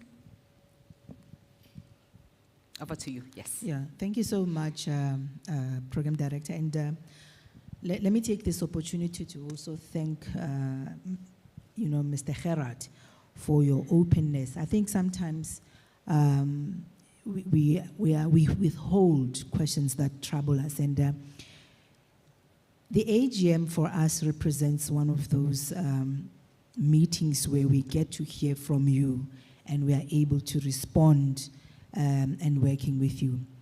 It does, however, trouble me to hear comments such as, a sector that has been shortchanged.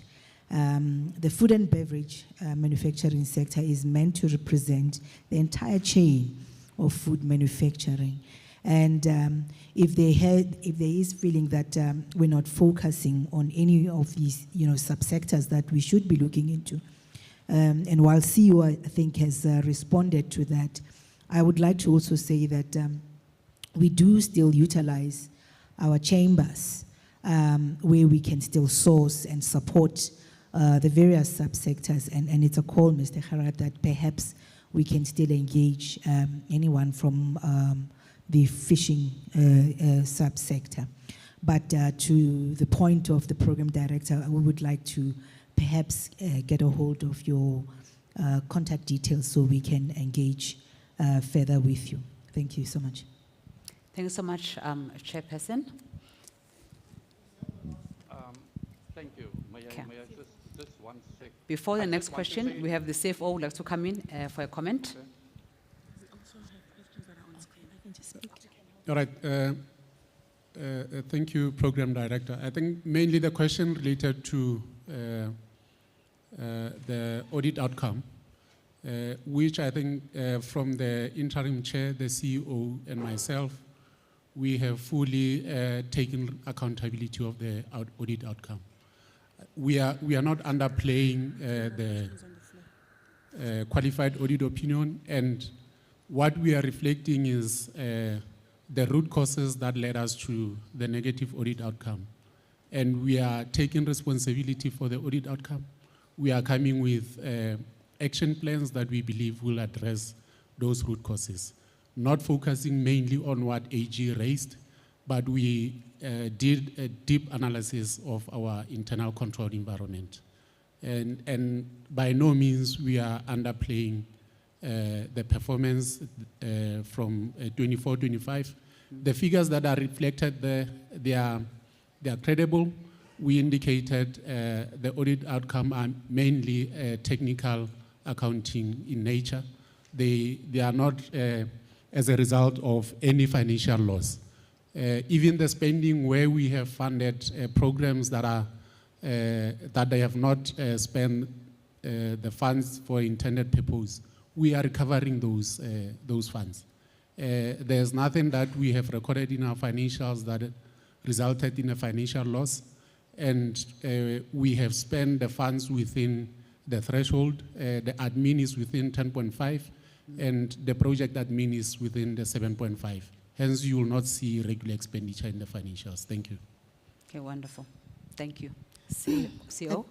Thank you. I think I missed one question that Mr. Gerard asked about employment of foreigners. At FoodBev SETA, I think out of the 80-something employees, we only have one. And this person has been with FoodBev SETA for the past 20 years. Unfortunately, we're guided by labor laws. We can't just say just because you're a foreigner, we don't want to hear. A foreigner in terms of that she's a permanent resident, I would imagine, in South Africa. But yes, we are very cognizant and very understanding of the high unemployment rates in South Africa. And we're very focused and intentional in ensuring that the people that work for FoodBev SETA are South Africans. Thank you. Okay, thank you. We have 2 questions online. I would like to first Can I just, sorry, CM, can I just say something? Sorry, can we have... Sorry, who's, is it Mr. Harold? Yes, May I please give... I am not going to ask a question. Okay, okay, just 1 minute, because we have more questions in the room to continue to. Just one comment from you, one last comment.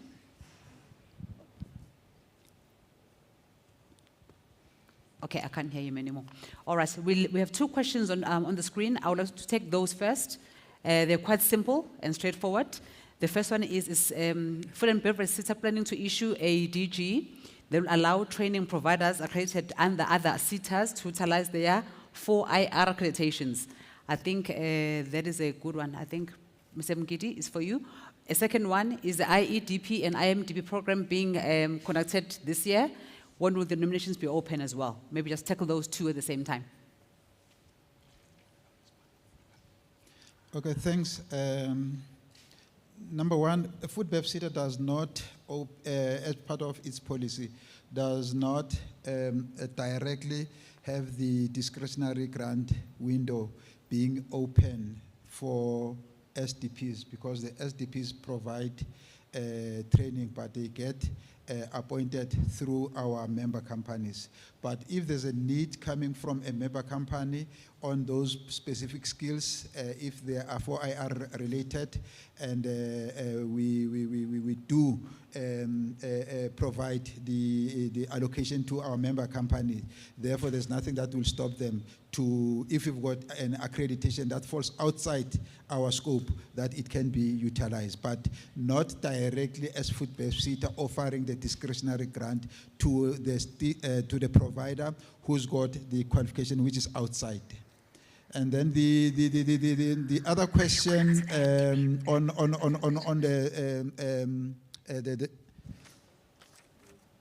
on the NDP programs being facilitated in 2026. Currently, you will know that we will, like the GIPS programs and other programs, we will open the window, but at this stage we have not opened that window. But as and when funds are available and there's a need, we will be opening the window maybe before the year end. But the CEO maybe can add on that one. Is there another one here? The IMDP, yes. The is program. the one, yeah. Yes. When is it opening for nominations, if it's being conducted? Thank you. We have not as yet opened the funding window for IMDP or IEDP. As soon as we have finalized our processes, we will then ensure that we tell our stakeholders that the window is open. So for now, we don't have an exact time because we're still working with our internal processes. Okay, wonderful. Thank you for that. There was a question in the room at the back. Hello, hi. Sorry, for me it's more of a comment and not a question. I think I had my hand up first.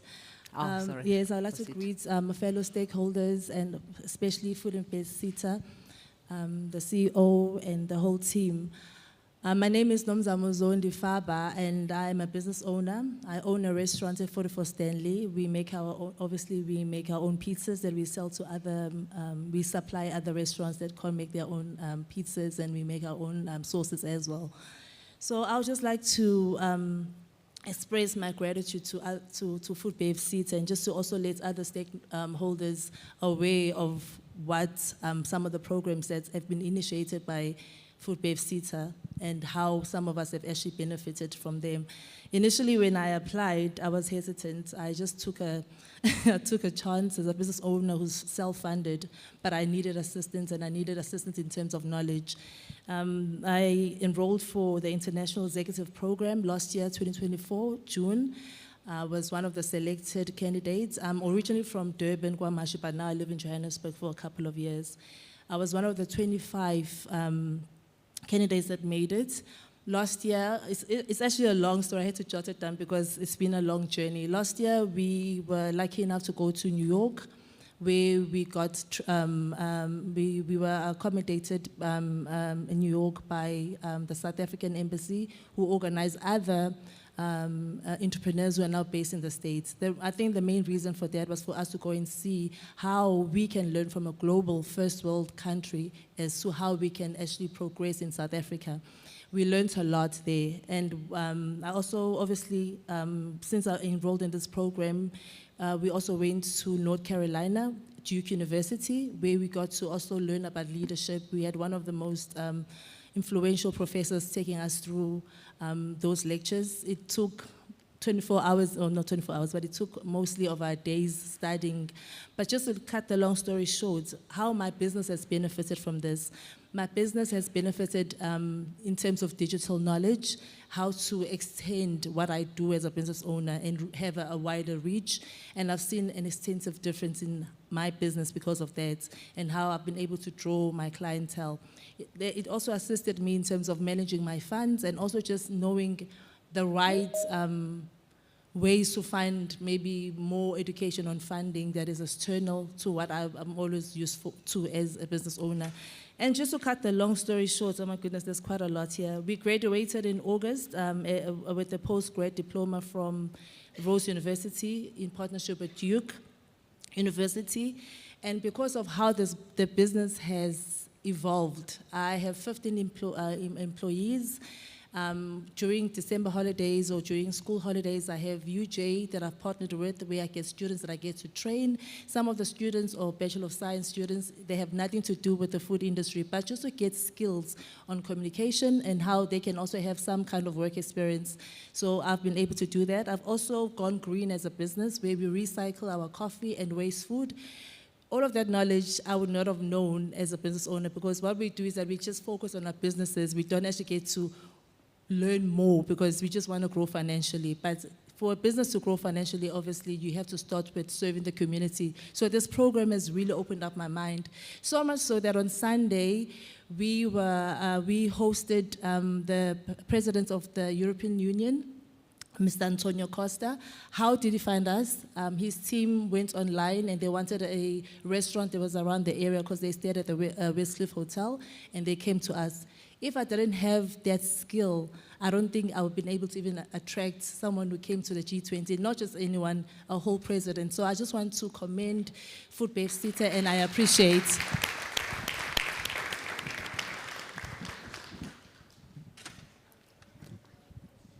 Wonderful. Thank you so much for that impactful story. To confirm how well you are, F&B SETA is making a difference on the ground. Next question. Hello. My concern is about the role of the SETAs. You know, now QCTO has come on board, and we're trying to explain that to the stakeholder, and they say, who is QCTO? You know, what is their role? You know, our concern is with the SETA now. How do the STPs fit in with the SETAs? I mean, because QCTO, if you go onto their website, they say, oh, you know what, if you don't meet criteria in terms of their accreditation process, you'll be de-accredited. I don't think that's fair. You know, they should capacitate and identify where the gaps are with providers. We need providers in this country. We're sitting 65% unemployment of the youth. It's extremely high. That's unacceptable. You know, so what I need to question, maybe Noktula can give us some guidance here. Where is the SETA going to stand in the next few years? I mean, what's their role going to be? Are they still going to be around? Are we still going to hear of the SETAs, or the QCTO is going to come and they whip and say, you know what, it's got to go their way or the highway? It doesn't work like that. Thank you. Yeah, clearly heard. Thank you so much. There is another one at the back and one more at the front. Maybe go to the back hand first, and then lastly at the front. Okay. Good afternoon. Thank you so much for the opportunity. I'm coming from the incubator's point of view and also as an entrepreneur. I think we understand that the skills shortage and there's high unemployment. But I think as stakeholders in the room, one of the solutions we can come up with is perhaps creating a balance between academic skills development and vocational skills development. And I'm talking about technical skills. There are people who are entering this sector who have not been trained in this sector, and they need technical skills. Compliance is very important. Food safety is very important.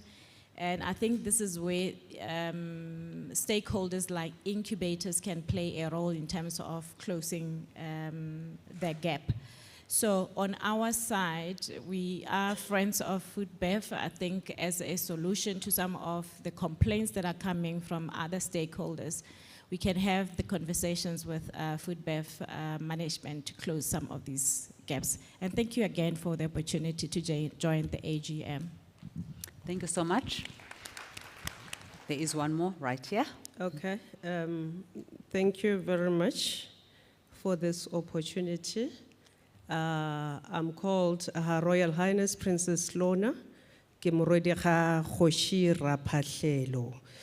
And then I would like to, give gratitude to Food and Bev SETA. They are amongst those who are always getting their clean audit and getting their 100%. So I need to pose this question to the SETA executives and SETA management regarding our rural community, the communities that are under Amakhosi or the traditional leaders as per South African system say. We have no roads, we have no infrastructure, but all the communities that are under Food and Bev, they are there. You can go anywhere in this country, you will realize that all these shops, the boxes, the ShopRite, they are always reaching there. But how is it that Food and Bev is unable to reach the community that are under the traditional leaders? I thank you. Well said. Thank you, Royal Highness, for that. There was one question right here. I've been waiting for a while. Over to you.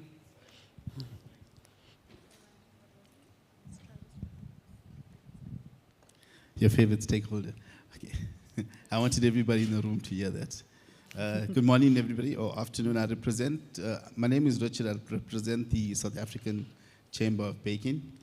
And I want to echo the sentiments of my colleague from the fishing industry, where he raised his concern around the board. We also had some board appointments that was nominated through our sector, and we had no responses on that. So maybe the interim chair can respond to that as well as the Chamber of Baking. And we hear that industry is represented by CEO, but which other subsectors do those industry representatives come from?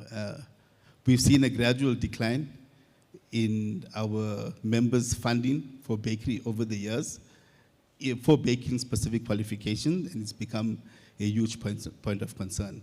That is my first comment stroke question. The second one that I have is, I heard Mr. Ngidi talk a lot about engaging stakeholders through the SSP sessions and so forth. Engagement is talking, but we need responses. We can have a lot of engagement, but we need responses to those engagement. And if some of the stakeholders that sat in the SSP sessions, it's a 3-hour session of which 2 hours, 15 minutes is made up of presentations. And then there's only 40 minutes for engaging the stakeholders. We need to relook at the way we do it. It's a recommendation from industry. Thank you. Okay, thank you. I think I've got all the questions now. I will allow the team to respond. CEO first. I know that Ms. Sibia is also on board to respond to some of the questions as well. Thank you. Thank you. I'll start with the Richard one. I think it's the same issue. We did receive nominations. Just like when somebody applies for a job, you can't take every single person. We've had baking previously as board, in our board. So it's not like other industries that haven't been represented. So you have every year it will change, or every 5 years it will change. The subsectors that are represented range from, in fact, it's all the, it's beverages, it's food. We've got baking in the board. Oh, SAST could belong to PepsiCo. Okay, so we've got food preparation, we've got production and manufacturing of production of food, meal, meat, fish, and oils. In one of the sectors of the chambers, we've got because remember other companies will fall in several chambers and just not one chamber. So we do have a representation of different industries in our board, including dairy, baking falls under SASCO, like the chairperson is saying, which we've got under PepsiCo. We've got a member from PepsiCo. So yes, we did receive a lot of applications and we submitted them to DHET for them to make the final determination in terms of anyone that qualified to be nominated, not to be nominated, to be appointed was submitted, but we got more numbers than we could have. We only have 6 seats in the board. And then we take note of the structure of the engagements where you want more time for questions and less time for presentations. But at the same time, I think we need to strike a balance because we need to present in terms of capacitation or in terms of engagement. And if we decide that we're not presenting and we're only asking questions, then it will be another problem. So I think we do need to strike a balance. So we take note of what you're saying. With regards to rural development, thank you, Princess Leona. We do fund and we do have programs that fund that are very focused on rural development. We've got programs in different provinces. And if there is a very innovative project that will assist the local communities, please engage with us when we open funding windows for special projects because we do consider them during that time. But we also have FoodBev SETA initiated programs that address the issues that are being faced by rural communities. I must just clarify because we always get confused with wholesale and retail sector or CAT SETA. We are in the manufacturing space. We are not in the retail space. Our funding and our sector is in the manufacturing of food and beverages. So the retailers fall under wholesale and retail sector. So anyone who's in the shop will fall under that because they are retailers. However, I must say that when it comes to training, informal sector, whether it's spaza shops, whether it's traders, we do put funds towards those training, including food safety, food handling programs that we have funded for those for those traders. And then I'm going to ask Mr. Dr. Lwandle to respond to the QCTO question. And then with regards to incubation also, I think this was a comment that is well noted. We do also, and we have engaged as well some of our development funders to work together in terms of incubations and provide skills for incubations. It's something that we are very actively involved in because food and beverages sector is very compliance driven. So we don't just only do it in incubations, we also have our own trader academy that is powered by FoodBev SETA, which is called Delicious Trader Academy, where we have incubated our small businesses and we are very focused in the informal sector, which also includes the retailers. So the one question that I would like Mr. Lwandle to respond to is the QCTO.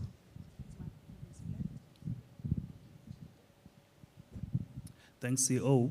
I must agree that the journey, the QCTO-related transitions, is quite a very difficult journey for all of us. You know, I mean, we've had quite many sleepless nights, especially in the previous financial year. We're doing our utmost best, assisted by the CEO and also assisted by the stakeholder relations. I must acknowledge that I have not been seeing you guys in our information sharing sessions, but we are doing a lot of information sharing sessions. It started at a level of just sharing information with all our SDPs, because we made it a point that we are holding all of you, our SDPs, by the hands, and we are moving with you in this difficult journey, you know, so that on the other side of the river, you are remaining with your SDP accreditations, you are able to continue with the business, you are able to continue to service our companies that we are funding, because, I mean, as Natalie has mentioned, you guys form a very important part of the ecosystem. And what we have been doing is now to move it a little bit much more deeper, these engagements with SDPs, because there is now an implementation, you know, so that you have your facilitators capacitated. We recently had one session where we capacitated all the facilitators. I do acknowledge as well, I mean, myself and Mr. Mkiti, we realized that I think we picked up this gap this year, that you know, there is a serious problem with regards to the capabilities that our SDPs have when it comes to their facilitators being able to understand the new dispensation in terms of the methods that are being used, in terms of you know, the processes that are in there. And then we are busy, we are hard at work with regards to that, together with our stakeholder relations. And then I just want to assure you that you are still going to keep your accreditation. We are there to see to it that we support you. All of you, our SDPs, we are there for you. Thank you. May I just request that perhaps during the lunch, you just have a conversation to then take this over and see how we can best support. May I also request that before you leave, please make sure we have your contact details. There's a QR code at the desk outside. Scan that, just sign in with your details so we can stay in touch, because it's important that we engage after this going further as well. So I think the questions and answers end here now. I would like to then call on my colleague and board member, Ms. Ntabiseng Kumese, to please come forward and do a vote of thanks as we're about to close the session. Thank you.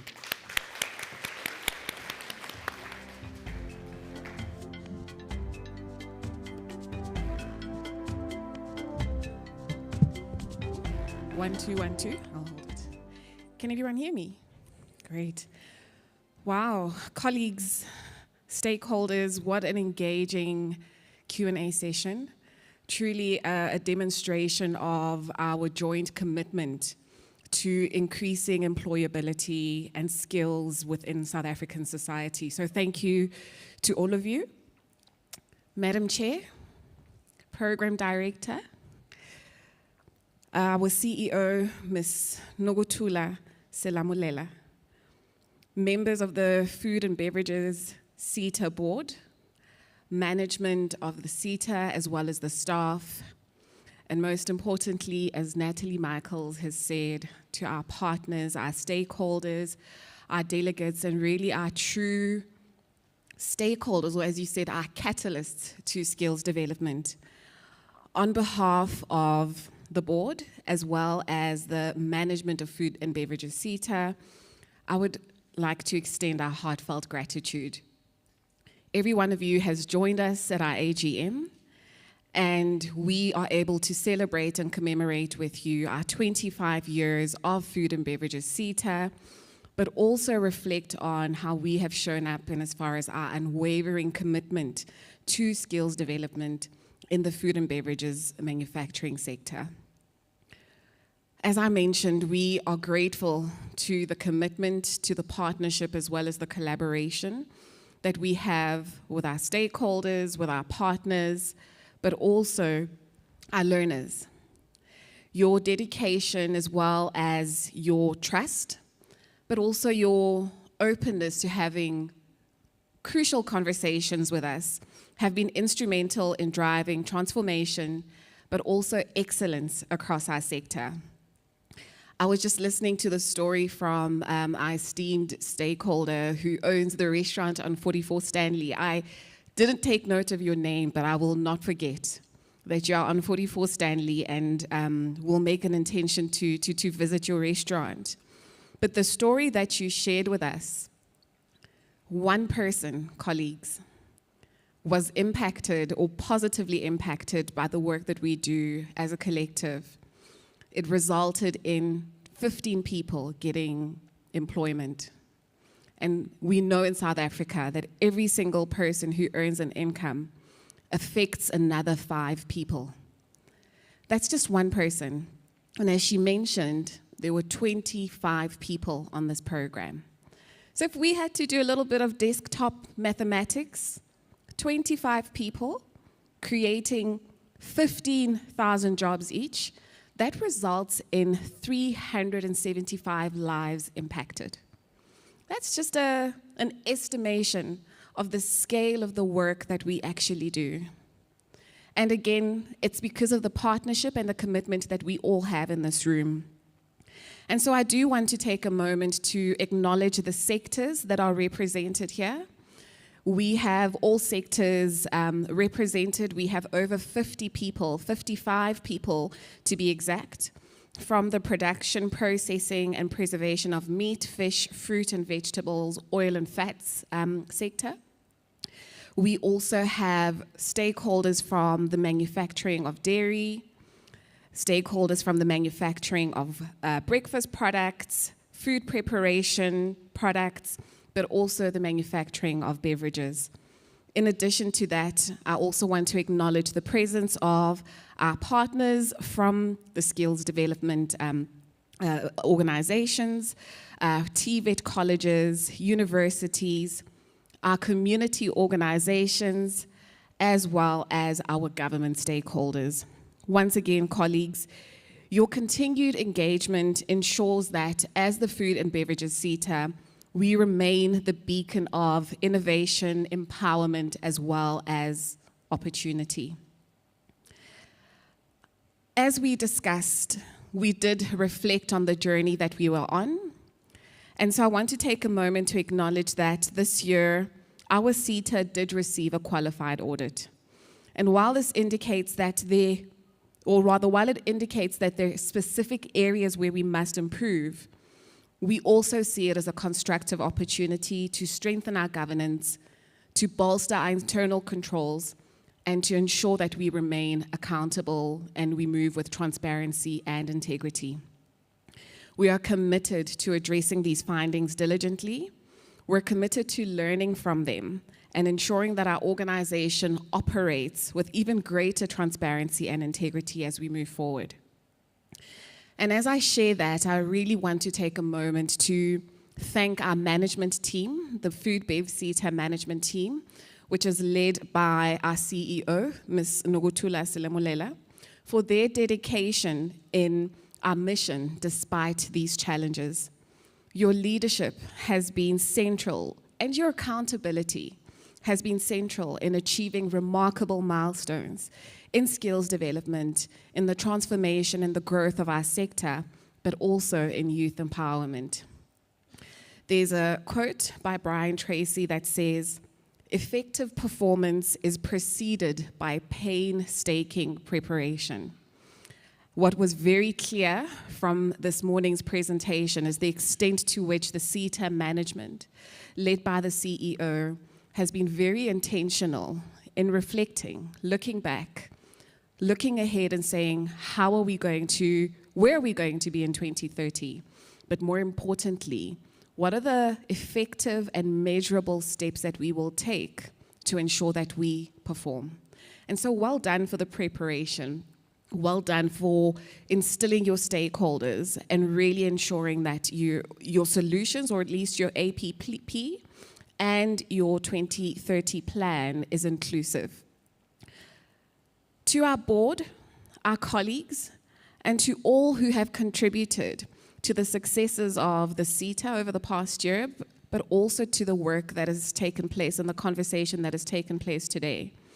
Your guidance, your commitment continue to make our achievements possible. Thank you to every one of you that is present. Thank you for your engagement, and thank you for being a part of this historic milestone and celebration. As mentioned, your support and your partnership inspire us and hold us accountable to continue to build a skilled, an inclusive, and a competitive workforce for the future of South Africa's food, manufacturing, and beverages sector. So colleagues, let us continue to move forward. Let us continue to learn from the past, and let us continue to address our challenges with courage and aim for even greater achievements in the years to come. I thank you, and I declare today's proceedings closed.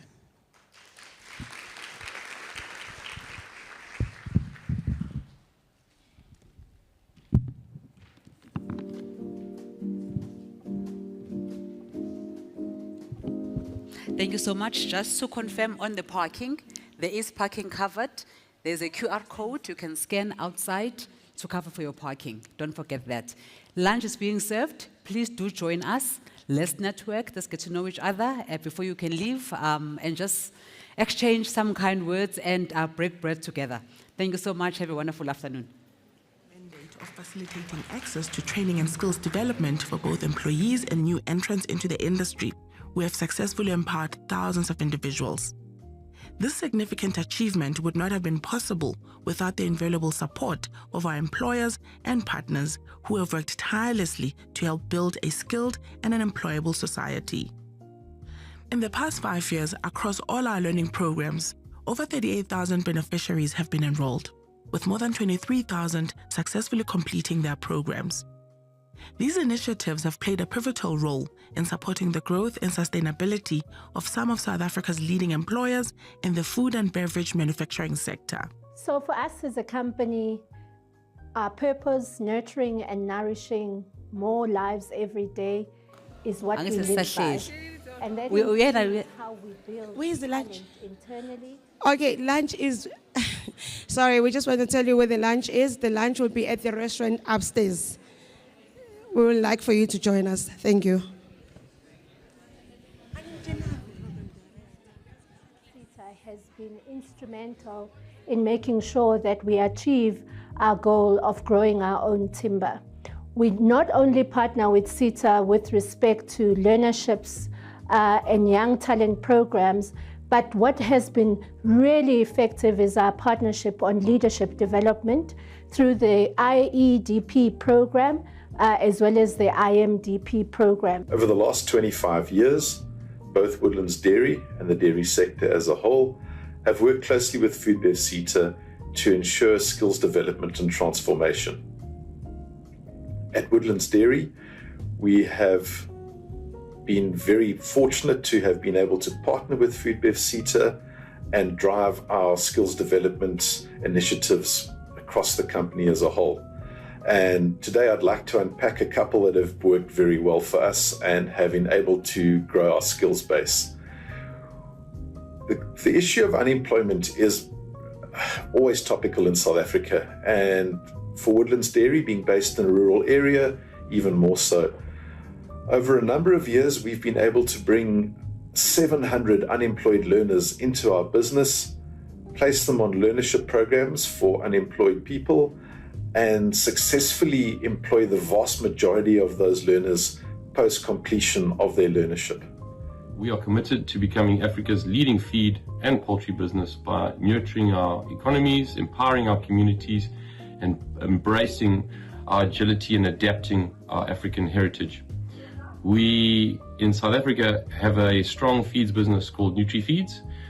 We have a great partnership with the FoodBev SETA in NutriFeeds, where our prime focus is on uplifting youths in the communities which we operate.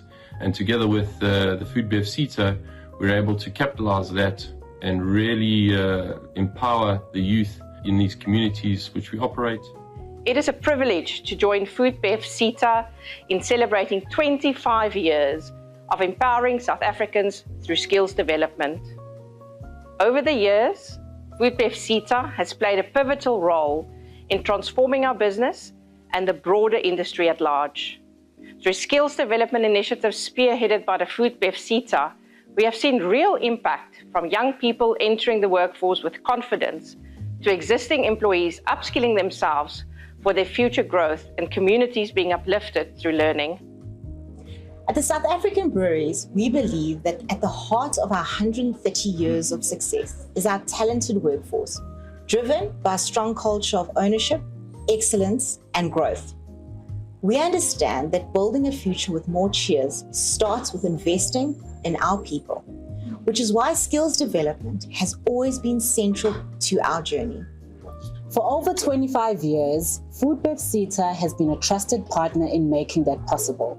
Through programs such as learnerships, apprenticeships, and in-service training, we've seen how structured opportunities can transform lives. Employees gaining confidence, advancing in their careers, and becoming leaders in their field. Our vision of a skilled and employable society would not be possible without strategic partnerships aimed at uplifting previously disadvantaged communities, including women, the youth, and the differently abled.